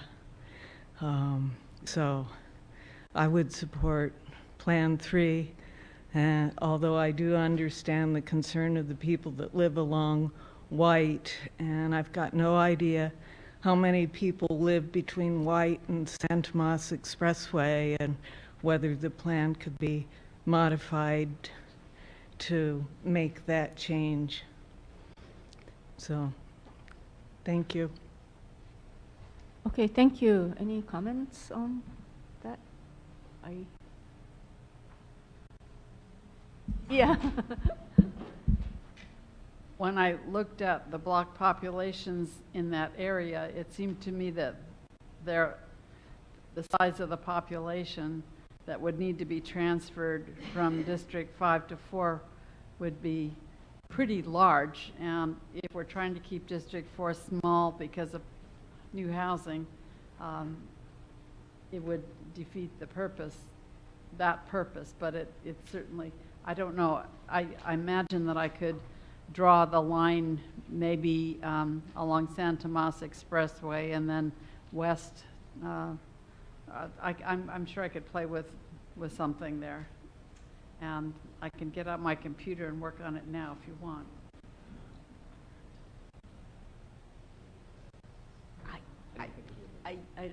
What do my fellow committee members think? We're okay? All right, we're okay for now. All right, Stephen Peck.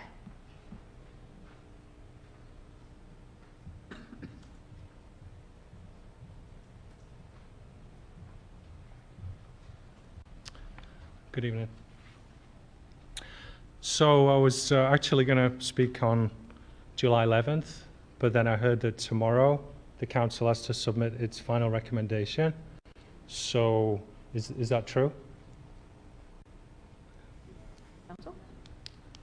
The city is submitting the... I don't know whether it's going to be a final recommendation, but we have to submit a map tomorrow.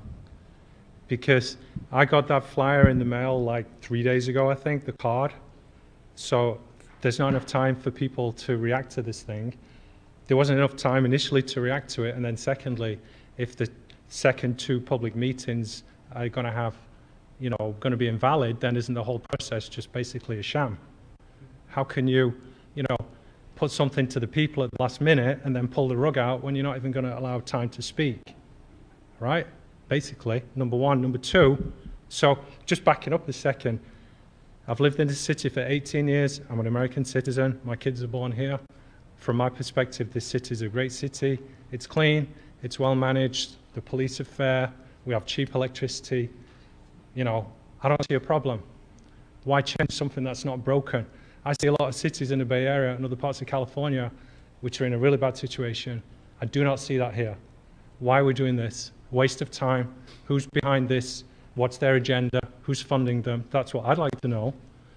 Secondly, this was on the election a few months ago, and people voted, and my understanding is they voted for no change. They don't want to split the city up. They don't want to balkanize it into neighborhoods of here, there, and everything that they do not understand. So they voted against this, and then the court just turned around and said, sorry people, you can't do that, you can't vote no, you got to do this. This court does not, obviously, well, evidently does not believe in democracy. They want to do this no matter what. They're ignoring the will of the people. This is not democracy. This has nothing to do with democracy. This is not American, in my opinion. This whole process is a total waste of time, sham. It's going to damage the city. I do not understand why we're doing it. I do not understand who's behind it. On my street, if we're talking about race, and somebody said earlier, there was too many white people in Los Banos or whatever. When people start talking like that, I really start to question the motives of some of the people. For me, I don't care the race of the person who's governing. I do not care the ethnicity. I care about what is their character. I care about what is their ability to govern. If I have 10 white people, 10 black people, or whatever, who are really good at running the city, that's fine by me. Why do we have to say, because I'm white, I vote for a white person. If I'm Muslim, I vote for a Muslim, whatever. To start talking about race and go down that road, to me, is an extremely divisive issue, which is going to hurt the city. I do not believe that is the road to go down. You're going to balkanize this thing into these different neighborhoods. So one group living here, one group living there. I think your time is up. Okay, thank you. Thank you. So the speaker is asking, who's behind this? What's driving this? Why are we here? So I think that question can be interpreted in two ways. The first one is, a more, what is Voting Rights Act? What is supposed to accomplish? And then the second question is a little more sinister. Is there anybody who's trying to divide up the city? But let's address the Voting Rights Act, because we didn't really talk about it at the beginning. So maybe Brian, you can tell us what the Voting Rights Act is. Well, I don't agree with the judge's decision. I mean, sure. So I intention to behind those the of you voting who, rights, right? I mean, in terms of the timeline here, I mean, we have made all the arguments, and we have, I've gone to court myself and explained to the judge that this is truly not a fair process, and that we don't think we're going to get fully vetted district map that people can really be happy with in Santa Clara. But nevertheless, the judge has ordered us to do this. So I've made all the arguments on behalf of the voters of Santa Clara to have a fair process, and this is the process that the judge has ordered. So a lot of the things that were expressed by the just previous speaker, I think are properly, I will, to the extent I can, share them back with the judge in terms of the fairness of the process at arriving at the map that we'll give them tomorrow. And in terms of who's behind it, we have one of the plaintiffs here tonight, so you could ask one of the plaintiffs yourself, not now, but after the meeting. You could talk to him yourself, sir, and ask him why he wants to make these changes to Santa Clara. But I don't have an explanation of who's behind this, and I don't think it's appropriate for me to discuss that at a public meeting. I have ideas, but I just don't think that's appropriate for me to discuss my personal ideas about why people are supporting the various positions they are. Thank you. Thank you very much. Okay, so that was the last card. Is there anyone else who would like to speak? Yes. May I just do it? Yes, please. Okay. And then maybe you can give that to me afterwards.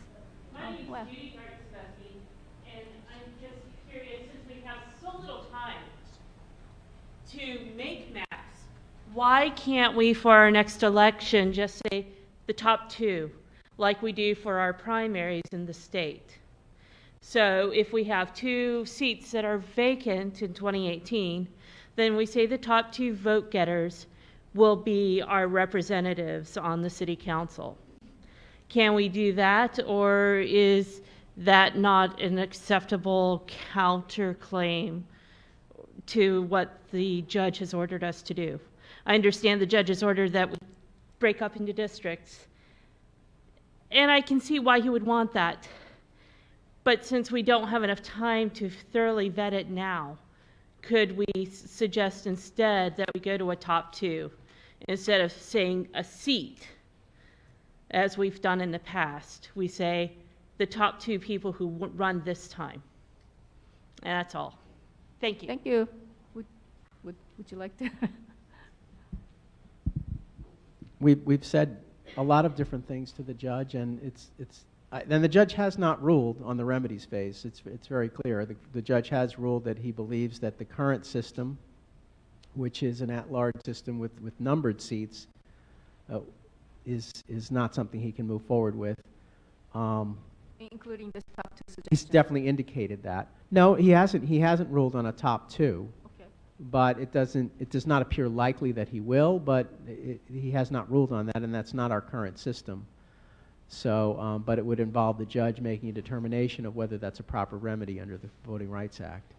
We can certainly, to the extent that we have an ability to pass this information on to the court in some form or another, we will try to pass on all the sentiments that the public has expressed at these public meetings. The judge ordered these public meetings, so I assume that the judge will in some form or another want to know what people said. Thank you. Anyone else? You've already spoken. Well, you guys never answered my question fully for what I said at the end of there. if they do select the 7 districts, wouldn't we have 3 seats up for election this year, considering that Mayor Gilmore, she's 2018? Wouldn't that be a consideration? At the same time, you're saying that the charter is saying, you're saying that the mayor has to be elected.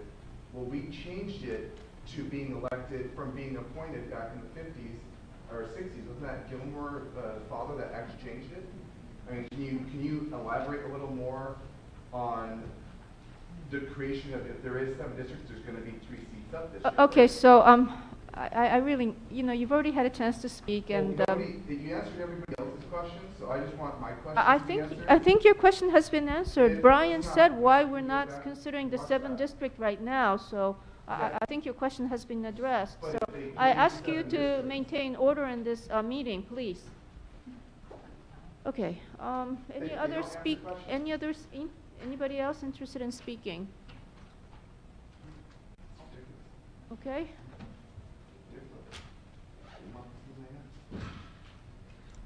Hello, my name is Kevin Park. As a former candidate, I'll also say that I actually don't believe that races should have anything to do with this. If I'm going to tell you, I need as many Asian and non-Asian votes as I can get in any election, and I never tell people that I'm Asian, but somehow they figure it out.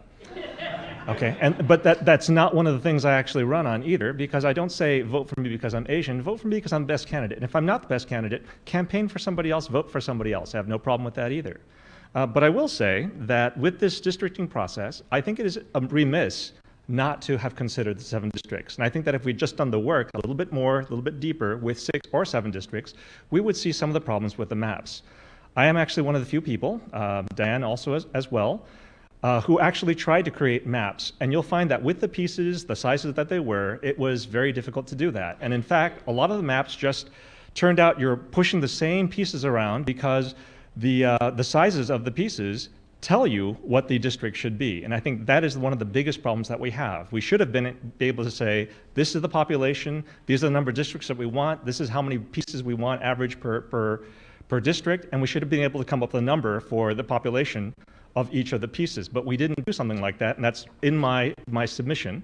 I also submitted maps that it doesn't look like Dr. Goble has actually looked at. I think that this is one of the problems, which is if we've submitted maps, it doesn't look like the public has actually gotten their maps looked at, and it's going to be too late to do that and get input by tomorrow. The judge didn't ask for 6 or 7 maps, but I'm saying that 7 maps is not off the table. It's one of the things that we need to understand, that CVRA does trump charter city powers. And if the judge decides to do that, he didn't decide to do that because it wasn't the will of the people. He decided to do that because he felt that was a way to get better representation within the city. Right? These are things that we need to consider.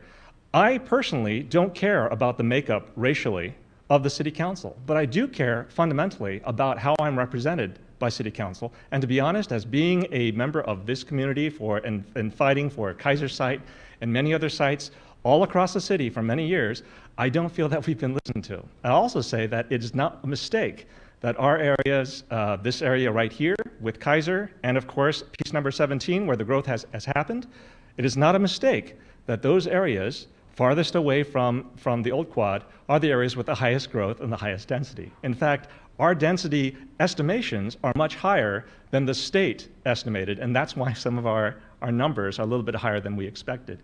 And these are the kinds of things that I'd like the city council to address, and the way that we can address that is by representation. And for people who think the city is being running well, I don't think you looked at our debt. I don't think you looked at our income for the next 10 years where we're going to be driven into bankruptcy. And I think at some point we need to consider this, which is just because you are not aware of the process and you think everything's going well, that doesn't mean things are actually going well. I think that people who are more involved with the process see more problems because that's what inspection tends to do. Thank you very much. Okay, thank you. Anyone else? Yes.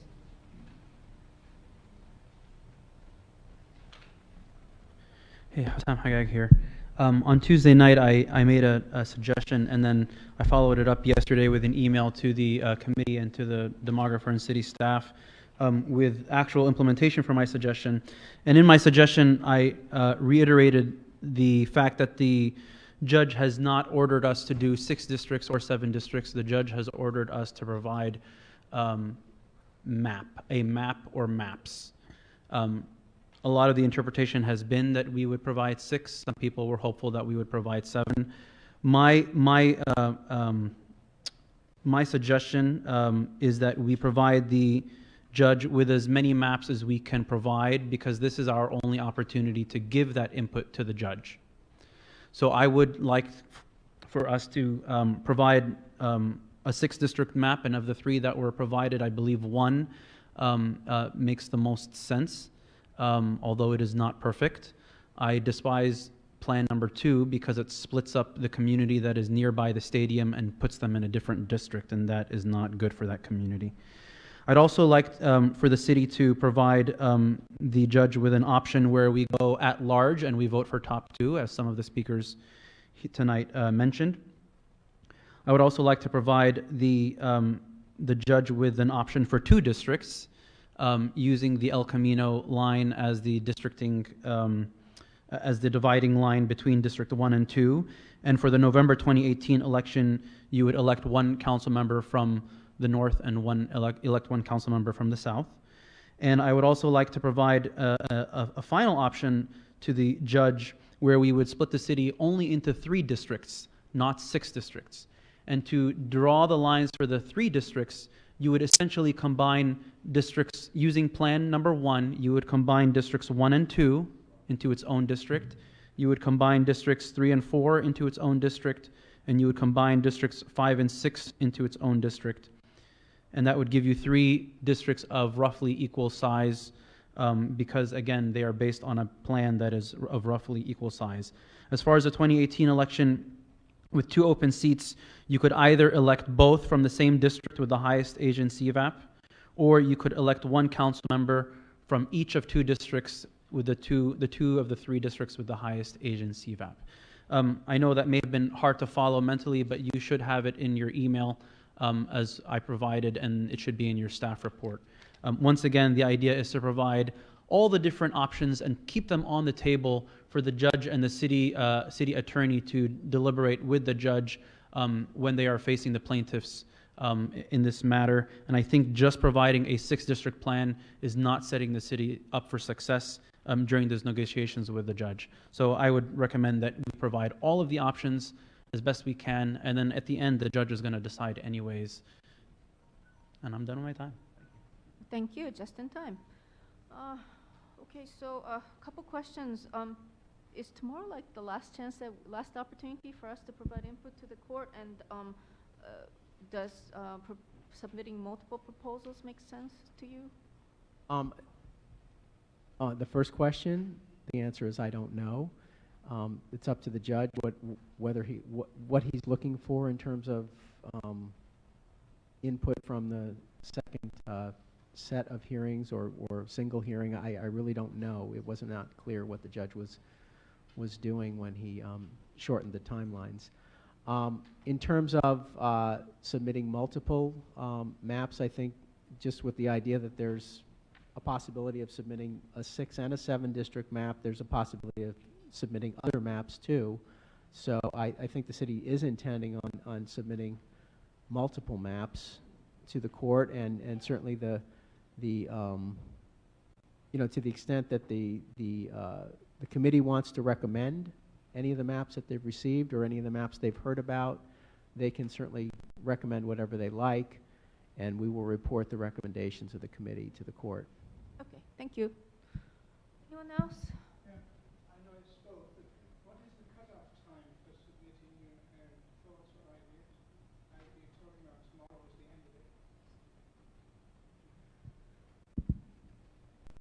This committee has one more meeting scheduled right now for the 11th, so it certainly makes sense to get whatever further comment you might have on what you've already heard to the committee by the 11th, so they at least have some more input for whatever it is they might further comment on the maps. I would expect that it seems like because the judge knew that there was going to be at least one more hearing, if not two, between the first submittal of the maps, it seems like the judge might be interested in further public comment on maps. Okay, thank you. All right, anybody else? Excuse me. The contact is, yes, okay, please talk with the, afterwards. All right, anyone else who hasn't spoken who would like to speak? Okay, motion to close public hearing. So moved. All in favor? Aye. All right. Okay, so, yeah, okay, so let's think about the options that were laid in front of us right now. And if you are leaving, I'd appreciate it if you could leave quietly and not talk, because this meeting is still continuing. Thank you. Okay. So, as I see it, the list of options that we have for this meeting is number one, and you know, I like to hear your thoughts on this, but the options that I see is number one, are we going to make a recommendation at this meeting? Second one, how many districts, or do we want to make any recommendations on the number of districts? Number three, are we willing to, if we're going to go with 6 districts, then do we want to pick one of Dr. Beauvalet's suggestions? Number 4, do we have any thoughts on sequencing? Number 5, what do we think about 2-year term in 2018 or picking the top 2 council members? Those are the questions I think that I heard through this public hearing, but have I missed? If you have any other suggestions, then please, I asked your input. Okay, yes, Committee Member Ricosa. I have the floor. Okay, I would say that we do not make a recommendation tonight, if that's possible. And if we do that, I agree with the issue of submitting more than one map. We haven't been restricted in only submitting one map. That's more for the judge to look at. I'm expressing my opinion now in terms of the number of districts. Yes, in the 50s and 60s, there were 7 people on the council and the mayor rotated. But keep in mind, in the 50s and 60s, this was a much, much smaller city. This little thing called Silicon Valley hadn't exploded yet. So it was a much smaller city, and it acted like a smaller city. Now that we're a larger city, my personal opinion is I want to have 6 districts, because everybody in the city is entitled to elect their mayor, not just elect their one district representative and have them rotate through the mayor. So that would mean that the entire city did not elect a mayor, and that's important to me. So I would say, not go 7 and go 6, although 3 would be a possibility. I like that. Sequencing, from what I realize in our discussion, there's really 2 things. There's the transitional sequencing, which will be one-time things to address the issues of board vacancies and terminations and all that. And I think that can be addressed basically ad hoc when all the other remedies have been done. My opinion is we don't decide what to do long-term based on a short-term problem. We can always address the short-term problem and fix it. So for the long-term sequencing, I want something that makes sense. Like, for example, if we have 6 districts, then the even ones vote 1 year, and 2 years later, the odd districts vote. Make it simple. People need to understand it. And the transitional sequencing would be a 1 or 2 time thing, maybe both in 2018 and 2020. So that's really it. Well, I had one other thing. Nobody else really brought it up, and it is of concern for me. Dr. Gobelet, in very much detail, went through the CVAP numbers. And in all the 3 district maps that we have, in the CVAP numbers, the non-Hispanic whites have a majority or a plurality in 5 of the 6 districts. So I really don't understand how that addresses the issue of providing a remedy to protected classes. And, you know, if that can be explained to me, that's great, but I don't see that. But that's why, if I were to choose the maps that have 51% Asian CVAP, which is numbers 1 and 3, would be more desirable to me. But I don't think we've solved the entire problem with the maps that we have. Thank you. Thank you very much for your thoughtful summary. Committee member Estrada. Thank you. I agree with Committee Member Ricosa's comments, and I also agree that we should be sending more than one map. Looking at the numbers as far as the percentages to try to get in an non-Hispanic Asian candidate elected, I think the best chance of that is in map plan number 1 and plan number 3.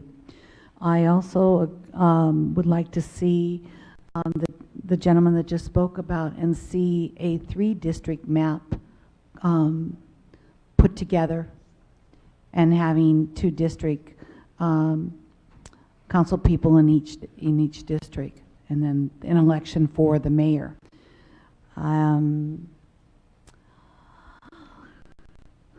I don't know if it's possible that, since we don't have a 3 district map completed, that you could ask the judge if we, you know, based on what Dr. Gobelet's time frame would be to create one, would be that it could be submitted, if it would be possible. Trials starting on the 18th, did you say? Trial? Mr. Hagag has proposed the 3-district map that we could submit tomorrow, which would be the combination of two. Right. Two. And right. And I did the computations for it. I'm not sure I brought it with me.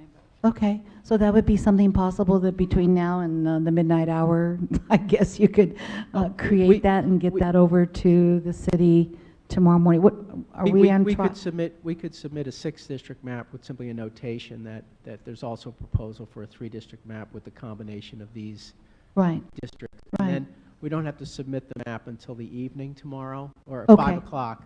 So if Dr. Gobelet can give us the population totals and the CVAPs for those 3 districts, then we could provide that information to the judge as well. Okay. I would like to see that happen, and I don't know if my committee people here agree with me, but, and I agree with a lot of the speakers that said the more the best, since we don't know exactly what the judge is looking for, and in all fairness to us as residents of Santa Clara, I'd like to have him have as many options as possible. So those are my comments, and I think we'll talk about sequencing in a little bit. Thank you very much. I guess I don't have any, I concur with my fellow committee members. Let's provide many options to the judges so that you'll have more things to think about. Okay. Let's see, do we need to make a motion on this then? Could I ask a clarifying question about the 3-district plan first? In my calculations, none of the 3 had an Asian CVAP majority, but you're assuming ranked choice voting, aren't you? No. A 3-district system? So, I don't think we would propose ranked choice voting to the judge. okay, but none of the 3 districts has an Asian CVAP majority. Well, again, I don't have the numbers Like, with me. remember, it may not necessarily be a majority, but it could be a plurality. It's well below 50%. No, but if it's a plurality, that might be acceptable. Well, Oh, you mean like a combined Hispanic and Asian being No. more than half? No, all I'm saying is, it may not be over 50%, but that could be the highest percentage of any class in that district. I believe the non-Hispanic whites would have the highest percent. Right. See, for example, in District 2, you pointed out the fact that it was 48%, not over 50, but that 48% was still higher than any other class in that district. I see what you're talking about. Right. I will look at the data tables again, but in any event, I can do the data analysis and data table and clarify which districts would be combined to form just 3. Okay, I have a question for Mr. Doyle. I know the trial is open to the public. Would it help if the committee attended? I don't know. I don't think you could say anything. Well, understood. I think you could listen. Anyone's free to listen. But would it be useful in our decisions moving forward? I don't know. I'm sorry, I'm really doing the best I can, but this is an extremely unusual process, and I've never seen anything like it. So we're just doing the best we can here. Committee Member Estrada. Sorry, back to my question. Trial is starting on the 18th? The trial is scheduled to begin on the 18th. On yes. the 18th. So that means that no additional information can be considered? No, I don't think it would be useful to provide information after the trial. After that. Right. But up until that point, the judge may accept? Oh, yeah, no, we will be submitting all kinds of information at the trial and possibly information prior to the trial. Right. So if the plaintiffs have to submit maps tomorrow, I assume, I mean, they're saying they're out there, but we don't have them. Once they submit theirs tomorrow, will we have that information available to us for the meeting of the 11th? I assume we'll have boundaries. Now, if the boundaries are along the lines of something that Dr. Gobelay can process, then we can have more than the boundaries. We can have some information about the maps. Okay. So, yeah. So we don't know if they're going to present in this fashion. So we have a map and the numbers and what percentages that they're trying to get moved for. Okay. So we'll just have to wait and see what we get. But whatever you guys get, we'll get available to us? Whatever we get, we will give For the to, 11th? give to staff to put out to the public as to what the plaintiffs have recommended to the judge. Okay. All right. Do we need a motion here? Just for clarity's sake, as to us being able to tell the judge what either the consensus or it sounds like there is some consensus about what to do. The only question I had was you expressed wanting to submit multiple maps, and we get that. I think we can at least submit at least one 6th district map, possibly 2 if you'd like. If you want us to submit 1, 2, or 3, you could say submit 3. We just don't recommend any. But tell us what you want to do in terms of the 6th district map. I think we can submit a 2 district map. We already have that, and we can submit a 3 district map as long as it's a combination along the lines that Mr. Agag has recommended. Okay, thank you. So I guess we have several questions here. So do we want to make a motion on whether to make a proposal at the end of this meeting? Can we? Well, I don't know if we make a motion. I mean, Not clear on what the motion is. yeah, I'm not sure either. Well, my motion would be that we submit as many maps as we feel are logical and make sense, and not be subject to limiting to any number, but the ones we make sense. And I think we say a 6 map, or a 6 district map, and 3-digit map subject to its CVAP analysis. So maybe we're not yet ready to make a motion. You're right. Okay, so you're suggesting how many maps again? Well, I would say out of the 3, since 1 and 3 are virtually identical except for D1 and D2, that we submit only one of those 2. Okay, so. Sorry, okay, yeah, right, okay, Plan 2 is out? No, 1 and 3 have the same. 1 and 3 have the same districts, 1 and 2, but the Okay. other Right. Well, 1 and 3 have the 51% Asian CVAP, so I would pick one of those for sure. Okay, I agree with you too. Yeah. What do you think? I think we should submit both 1 and 3. Both 1 and 3? Okay. Have Dr. Bullet come up with the 3. Okay, all right. Okay. No, I took some notes, but I can't read it anymore. Let's see. Well, yeah, I mean, I concur. Okay, so 1 or 3. So should we submit both or one, just one of them, or? So, okay, so. Well, I think we're gonna. Basically, 2 is out. All of us agree that 2 is out. Plan 2 is out. You don't have to recommend any of the maps. You can just simply say, we're just submitting these. Submitting them, yes. Okay. Yeah, because all the right. original, what you originally said is we had to recommend something, so. Okay, But so I agree, we don't have to. let's You just, submit. I think all the court was asking was that the city make its best efforts. I'm not sure what that means in this context, but if your best efforts are just simply submitting them and saying, we don't really have a recommendation as to any of these, because I didn't hear a lot of consensus from the public as to any particular direction to go here tonight. But that's up to the committee. I'm sincerely trying to do the best I can, but I don't know what else to say. Sure. Yes. Okay, yeah. But could I ask one more question before?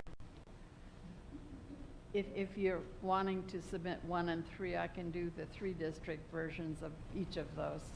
So here's 1 6 district, and here's the 3 district version of it. Here's the draft plan 3 6 Right. district and 3. But it keeps the El Camino major line intact, dividing line. How about this? How about this? How about we just tell you that we'll submit 1, 3, and then 3 version, a 3 district version of each of those. The 4 total.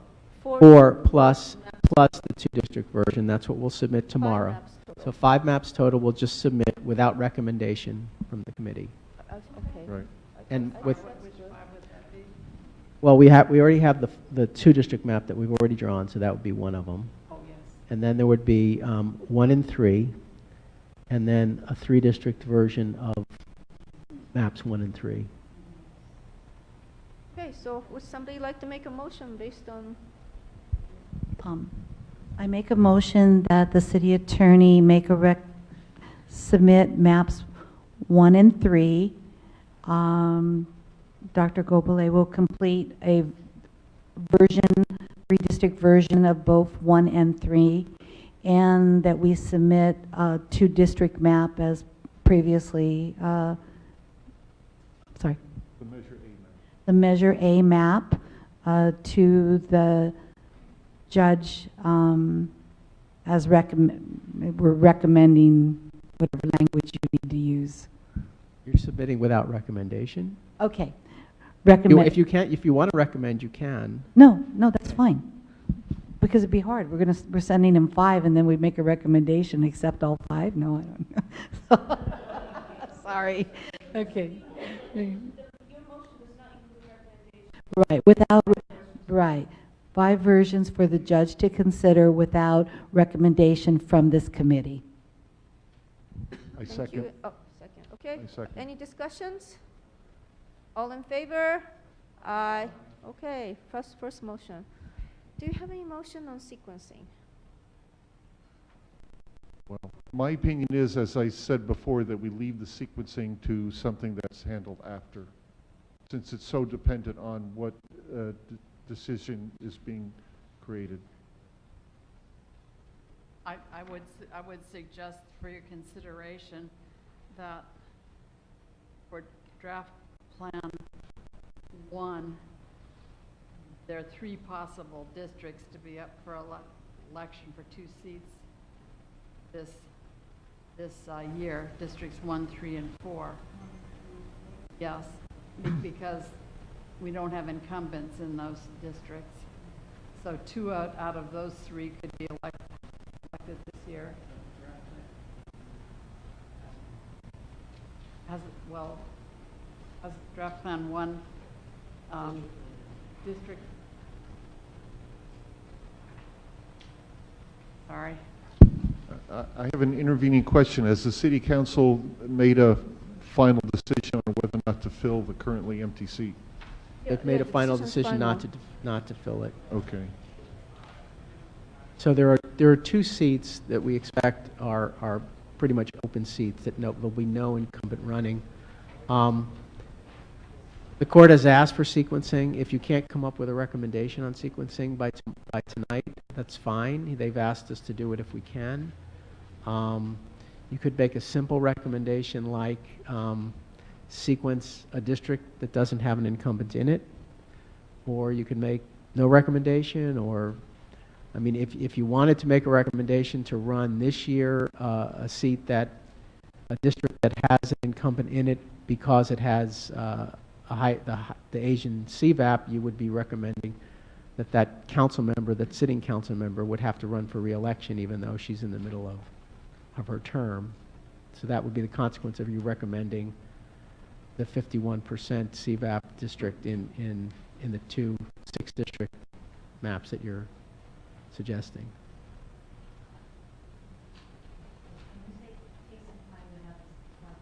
Okay. Would it be okay if we made that decision at the next meeting, the July 11th meeting? That's perfectly fine as well. Okay, so I move that we postpone the sequencing decision till the next meeting.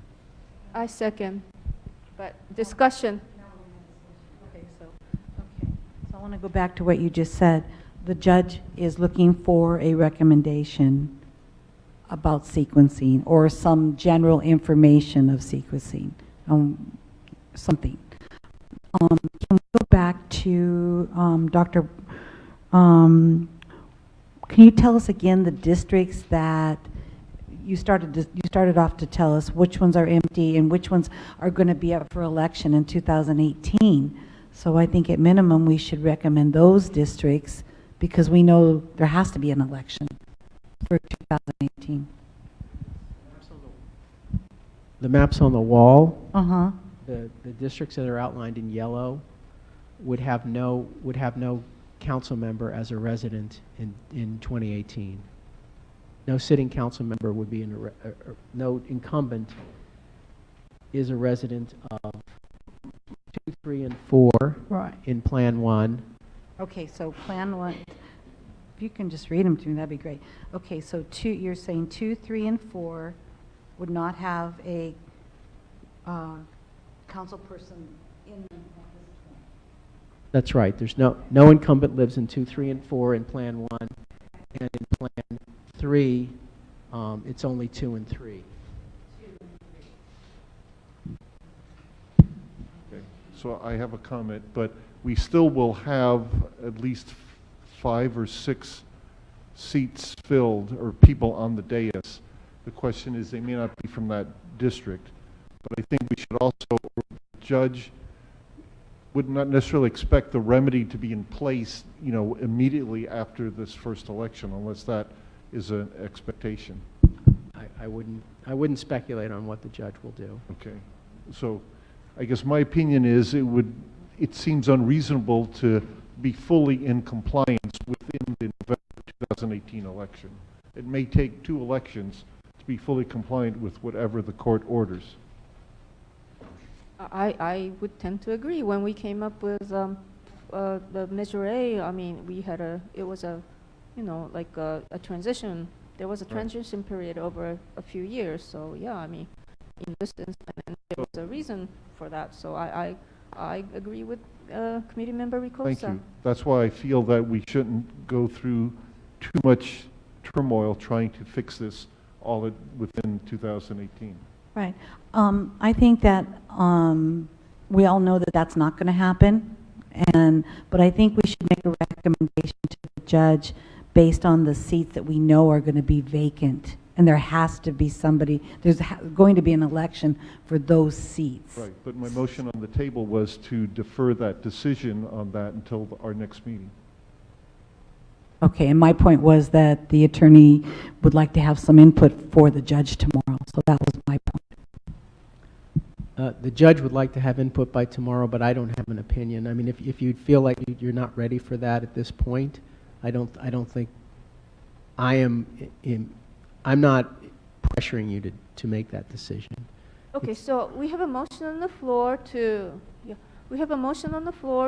postpone this recommendation on sequencing until the next meeting.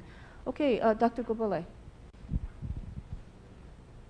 Even if you don't make a recommendation, you could point out to the judge that in draft plan 1, there would be no incumbent for seats 2, 3, and 4 that has a term. Sorry, Brian can put it better. I think we would just do that anyway. We could certainly point out to the court we will submit the maps with the information that Dr. Gobele has on them, showing that where there are no incumbents living in them, and the maps already have that information on them. Just a point without making recommendations. I think it is information that the court should consider in its decision. Understood. Oh, okay.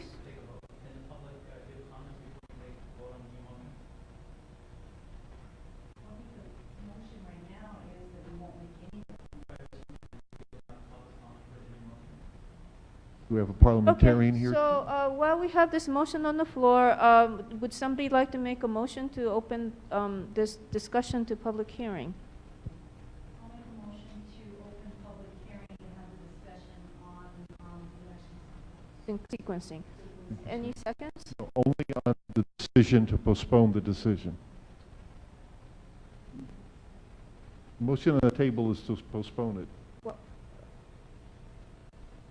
the motion is on sequencing. She didn't say whether to No. postpone or not. So do we have a second on that motion? And I would second. So all in favor? Aye. Right. Yes, please. 2 minutes? Yes. 3 minutes. I'll keep it short, even probably. So in my email to you, I actually proposed a plan for sequencing. The thing that we're talking a lot about Plan 1 and 2 and the sequencing with regards to vacancies for 2018. Keep in mind that you guys just took a vote on a motion to submit 5 plans. So you would really need to think about the sequencing for each of the 5 plans. It's a lot of work. So I'm not opposed to the idea of postponing it, but I think what you should probably discuss tonight, which could be communicated to the judge tomorrow, is what are the tenets or what are the major things around which you will decide sequencing for. Maybe it's on whether there's an incumbent or not. But I'll tell you that if you go to in the 2-district option, there's incumbents all over the city, right? So that's not going to work just for that, using that as a rule. But again, I would suggest that you provide at least thoughts to the judge around what rules you will use to determine the sequencing. So what I suggested in my email, and it's very clear from the way that the court proceedings have been going, is that the judge is attempting to remedy what he sees as a violation of the CVRA, and I believe, this is my personal belief, that he will be in favor of a solution that will give a higher chance to a member of a protected class, in this particular case an Asian.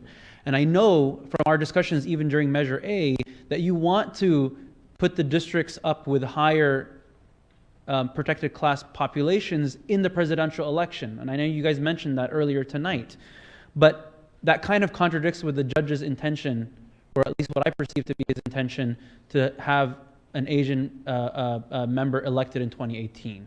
So that's why I put that in my email to you, that in whatever plan you pick, that you allow the districts with the higher Asian CVAP to be up for election in 2018. And I know, again, that flies in the face of what we were saying about having them vote in the presidential election.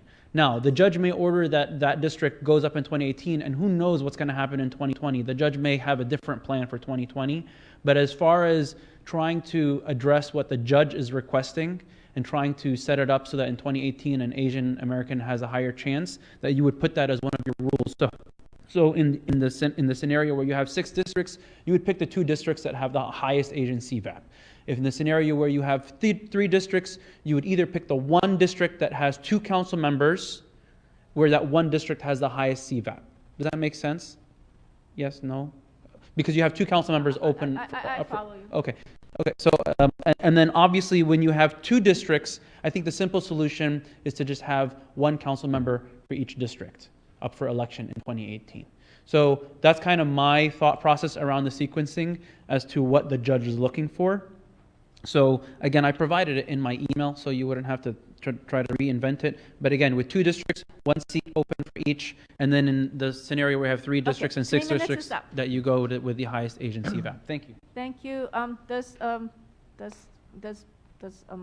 Do you have any thoughts on that? Well, my only thought to add to Ms. Wait, let me. Were you asking me? Yes, Oh, well, what we need to accomplish in 2018. I understand that, I mean, the idea of simply recommending the district with the highest CVAP of Asians cuts both ways. If that district did not have an incumbent council member in it, then there may be some merit to saying that that would be most likely to have a chance of an Asian getting elected in that district, if you follow that theory, if that's what you believe that this would happen. However, if you have an incumbent in that district, incumbency may well not result in that district having that result. So it cuts both ways. Incumbency does have all it would really accomplish would be, since there's only 1 district in the city that would have a 51% CVAP, and that is currently occupied by an incumbent who quite possibly was elected, despite the judge's ruling, quite possibly was elected by substantial numbers of Asians, and you add that incumbency to it, there's no real formula saying that would be more or less likely that district would elect an Asian in 2018. It could result in future elections where Asians are elected, but this is all predicated on the theory that this is actually what's going on here in Santa Clara. So it's up to you. You asked me my opinion on that sequencing issue, and then I think there was a substantial legal issue about whether the judge could do that, whether the judge could in fact effectively cut a sitting council member's term in half under state law and the federal constitution. So I don't know. We could certainly pass on all these comments that all the various people have made about sequencing to the judge at this point, and we'll certainly make arguments about it in court. But as far as you needing to do that tonight and it's having an effect on how the judge will rule, I'm not really sure that you need to do that. Okay, thank you. And besides, the council member Watanabe's term doesn't end until 2020, right? So that's exactly my point. If the judge were to order her district to have an election in 2018, in order for her to continue to represent that district, she would have to run in that election. Run again in 2018. Right. He couldn't say you can't run in the election, right. But he would be saying that you can't represent this district unless you run in that election. Okay, I understand what you're saying. Okay. All right. Okay. Well, before Dr. Globale speaks, I think committee member Ricosa had a comment.